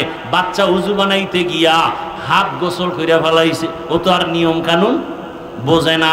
মা আইসা যায় নামাজে দাঁড়াইছে, বাচ্চাও মায়ের পাশে যায় নামাজে দাঁড়াইছে। মা বুকের মধ্যে হাত বেঁধে তেলাওয়াত শুরু করেছেন, আলহামদুলিল্লাহি রাব্বিল আলামিন আর রহমানির রহিম মালিকি ইয়াউমিদ্দিন। বাচ্চা তো বুঝে না মা কি করে, দেখে ঠোঁট নাড়ায়, বাচ্চাটাও মাছের মতো ঠোঁট নাড়ায়। দেখছেন নি কারবার? নামাজ নাই, বউ আনছেন ডানা কাটা ভরি, দেখবেন কচু ডানা কাটা ভরি লইয়েছে ঘরে, বুঝেন নাই? তো ডানা কাটা পরিমাণই ও ঘরে আইলি ডানা কাটবে। কিছুদিন আইয়া কয় তোর মায়ের ডানা ভালো না, কিছুদিন পরে কয় তোমার বাবার ডানাও ভালো না। এখন এই স্বামীকে তো কর্মুখী কয় এই বাড়ি সেইটা শহরে ফ্ল্যাট লইয়া স্ত্রী এক রাস্তায় দৌড়ায়, স্বামী আর এক রাস্তায় দৌড়ায়। কিছুদিন পরে কয় তোর ডানাও ভালো না। ওরে ফকির বানাইয়া এইবার হিজরত করছে ভিন্ন দিক। কথা বলেন ঠিক নি? বড় কঠিন হালাত। এরে আমার যুবক, কত যুবকের ব্যবহার দেখলে মনে হয় রুমাল দিয়ে পা মুছাইয়া দেই। ঢাকা কলেজে গিয়ে দেখো তোমার মতো যুবক কলেজে ক্লাস করে পাগড়ি লাগানো, বড় দাড়ি বড় জামা নাই? ও যুবক বাবা বলো তুমি কেন পারো না? তোমার মতো যুবক এই চাঁদপুরের আশেপাশে কি তোমার নজরে নাই? স্কুলে পড়ে, কলেজে পড়ে, নামাজও পড়ে। সত্য কথা বলো, বলো তুমি পারো না কেন?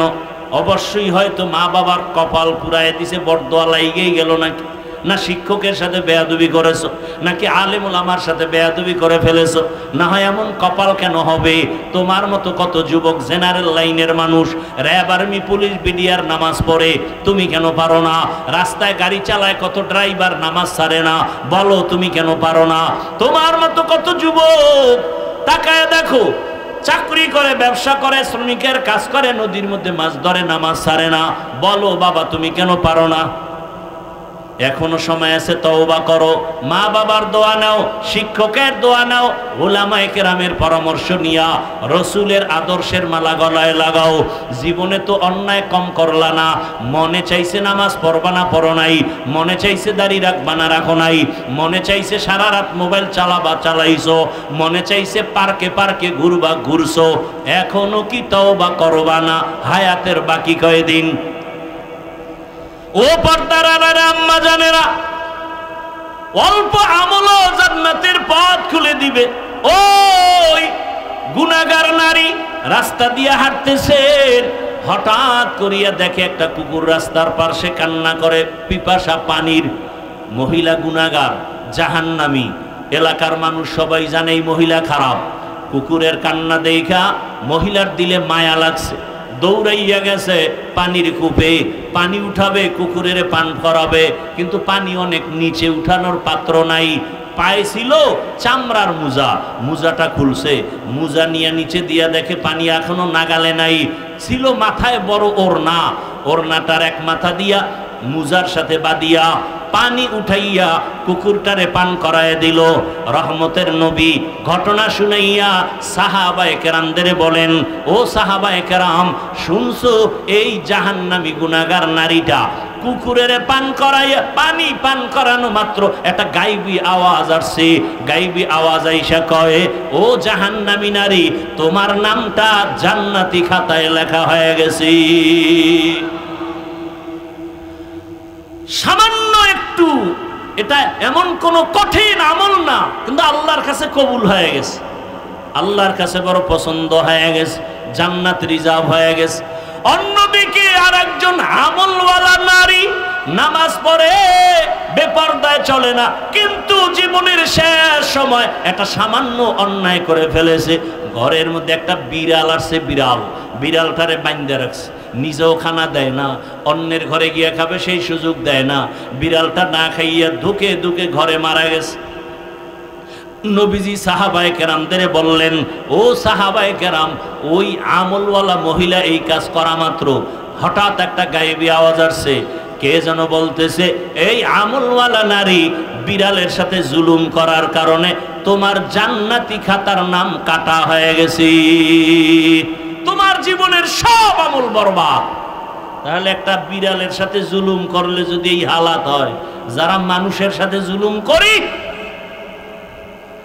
বাবা হইয়া সন্তানের সাথে জুলুম, স্বামী হয়ে স্ত্রীর সাথে জুলুম, শিক্ষক হয়ে ছাত্রের সাথে জুলুম, ইমাম হইয়া মুসল্লিদের হক আদায় করি না জুলুম। সব জুলুমের বিচার মরার আগে হবে। দুইটা অন্যায়ের বিচার মরার আগে হবে রাসূল বলছেন। এক অন্যায় হলো জুলুম, আর এক অন্যায় হলো মা বাবার সাথে বেয়াদবি। ও নবীর উম্মতের দল, মা বাবার দোয়া ছাড়া এই চেয়ারে বসতে পারি না রে বাবা। ওই মা বাবার কত চোখের পানি, ওই মা বাবার চোখের পানি আর দোয়া ছাড়া তুমিও টাকা পয়সা বাড়ি গাড়ির মালিক হতে পারো নাই। ও নবীর উম্মতের দল, এখনো সময় আছে, তওবা করো। আগামীকাল এই টাইমে এই বাগান আর থাকবে না। না জানি আবার কোন বাড়ির মধ্যে মরণের একটা ডাক আইসা পড়ে, তুমি গিয়া মোবাইল চালাইয়া নামাজ না পইরা সকালে ঘুমাইছো, দুপুর 11টায় মা ডাকতেছে, সন্তানের জবান খুলে না। হঠাৎ করিয়া তাকাইয়া খোঁজ নিয়ে দেখে সন্তান ঘুমের মধ্যে মরিয়া গেছে। ও আমার যুবক বাবা, একটু চিন্তা করো, একটু ধ্যান করো। যদি কালকের অবস্থাটা এমনই হয়ে যায়, মা একটা চিৎকার দিয়া বলবে, তোরা কে কোথায় আছো? আমার সন্তান দুনিয়াতে জিন্দা নাই, আমাকে মা বলে ডাকবে কে? ডাকার মতো কেউ নাই। মা কান্না করবে, অন্যদিকে দেখবি বাবায় দৌড়াইয়া যাবে মসজিদের ইমাম সাহেব, আমার বাবার জানাজা না পড়ায় যাবেন না। বাবায় কান্না করে বলবে, একদল বাজারে যাও কাফনের কাপড় কিনে নিয়ে আসো, আর এক দলকে বলবে বাঁশবাগানে যাও কবর খনন করো, আর এক দলকে বলবে গরম পানি করো গোসল করানোর জন্য। তোমার আমার গায়ের গেঞ্জি জামা বেলেট দিয়া কেটে কেটে রেখে দিবে। চিরতরে গোসল করাইয়া কাফন পরাইয়া মসজিদের খাটের মধ্যে উঠাইয়া এরপরে যখন নিয়ে যাবে জানাজার মাঠে, যাওয়ার সময় জানালা দিয়া আম্মু একটা ডাক দিয়া বলবে, আমার বাবারে কই নাও, একবার শেষবারের মতো চেহারাটা দেখাইয়া যাও। ও আমার যুবক, তোমার আপন বন্ধু মোবাইল থেকে নাম্বারটা ডিলিট করে ফেলবে। বন্ধু নাই, মোবাইলে নাম্বার রাখারও কোনো দরকার নাই। ওরে আল্লাহর বান্দা, জানাজা কমপ্লিট করিয়া এমন একটা জায়গায় কবর দিবে যেখানে দিনের বেলাও যাইতে ভয়, বাঁশবাগান। ওই জায়গায় কবরে মাটি দিয়া যখন সবাই চলে যাবে, আমাকেও 3টা প্রশ্ন, তোমাকেও 3 প্রশ্ন করা হবে। রবের পরিচয় দাও, ধর্মের পরিচয় দাও, রহমাতুল লিল আলামিনের পরিচয় দাও। ওরে আল্লাহর নবী বলেন, যারা জবাব দিবে তাদের কবর হবে রাউযাতুম মির রিয়াজিল জান্নাহ, আর যারা জবাব দিতে পারবে না তাদের কবর হবে হুফরাতুম মিন হুফারিন নার। ও আমার যুবক বাবা, দুনিয়াতে গরম সহ্য করতে পারো না, গুনাহগারের জাহান্নামের গরম কেমনে সহ্য করবা? আল্লাহর কাছে তওবা করো, মনে মনে আল্লাহকে ডাকো আর বলো, হে মালিক, জীবনে গুনাহ করে করে জীবনটাকে নষ্ট করে ফেলেছি। আমার মা বাবা ভাই বোন আপন কেউ জানে না আমি কত বড় অন্যায়কারী। ও আল্লাহ, তুমি জানার পরও রাগ করে পানি বন্ধ করো নাই, বাতাস বন্ধ করো নাই, খানা বন্ধ করো নাই। ও আল্লাহ, আমার মতো যুবক যদি জেনারেল লাইনে থাকিয়াও নামাজ পড়ে, আমি কেন পারবো না? আজকে থেকে তওবা করে ফেলতেছি, মরিয়া গেল আর নামাজ ছাড়বো না, দাড়ি কাটবো না, বেপরদায় চলবো না, মা বাবার সাথে বেয়াদবি করব না, শিক্ষকের দোয়া নিয়া, উলামায়ে কেরামের পরামর্শ নিয়া, নবীর আদর্শ মেনে জীবন চালাবো। পর্দার আড়ালের আম্মা জানেরা, আপনার মতো কত মা আরে মোবাইল চালায় না, স্বামীর মাল নষ্ট করে না, নামাজ ছাড়ে না, বেপরদায় চলে না। এমন মায়ের সন্তানরাই দুনিয়াতে বড় দামি হয়। আম্মা জান, আপনারা কেন পারবেন না? এখনো তওবা করার সময় আছে। মনে মনে আল্লাহর কাছে তওবা করেন, জীবনে নামাজ ছাড়বেন না, বেপরদায় চলবেন না, স্বামীর মাল নষ্ট করবেন না, মোবাইলে সময় কাটাবেন না। আল্লাহর কাছে তওবা করেন। বৃদ্ধ বাবাজিরা, যুবক বাবারা, যদি তওবা নসিব হয় ওমরের মতো কবুল হয়ে যাবে, আর তওবা যদি না থাকে আবু জাহালের মতো কপালওয়ালা হয়ে বিদায় নিতে হবে। ও আল্লাহর বান্দা যুবক বাবারা, এখনো যদি অন্তর তৈরি হয়, গলায় ছুরি আসবে, মরিয়া যাব, আর গুনার পথেও যাব না। তওবা করার মতো যদি কারো অন্তর তৈরি হয়, মুনাফিকি না থাকে, খাঁটি তওবার নিয়তে দুটো হাত আমার আল্লাহকে দেখাইয়া দাও। আয় আল্লাহ, হাতগুলো কবুল করে নেন। তওবা কবুল করে নেন, তওবার উপরে মজবুত হইয়া চলার তৌফিক দান করেন, আমিন। আলহামদুলিল্লাহি রাব্বিল আলামিন, والصلاة والسلام على سيد الأنبياء والمرسلين وعلى آله وأصحابه أجمعين يا أرحم الراحمين يا أرحم الراحمين يا أرحم الراحمين رب ارحمهما كما ربياني صغيرا اللهم إنك عفو كريم تحب العفو فاعف عنا اللهم إنا نسألك رضاك والجنة ونعوذ بك من سخطك والنار اللهم ارحمني بترك المعاصي اللهم ارحمني بترك المعاصي اللهم ارحمني بترك المعاصي اللهم إنا نسألك بأن لك الحمد لا إله إلا أنت المنان يا بديع السماء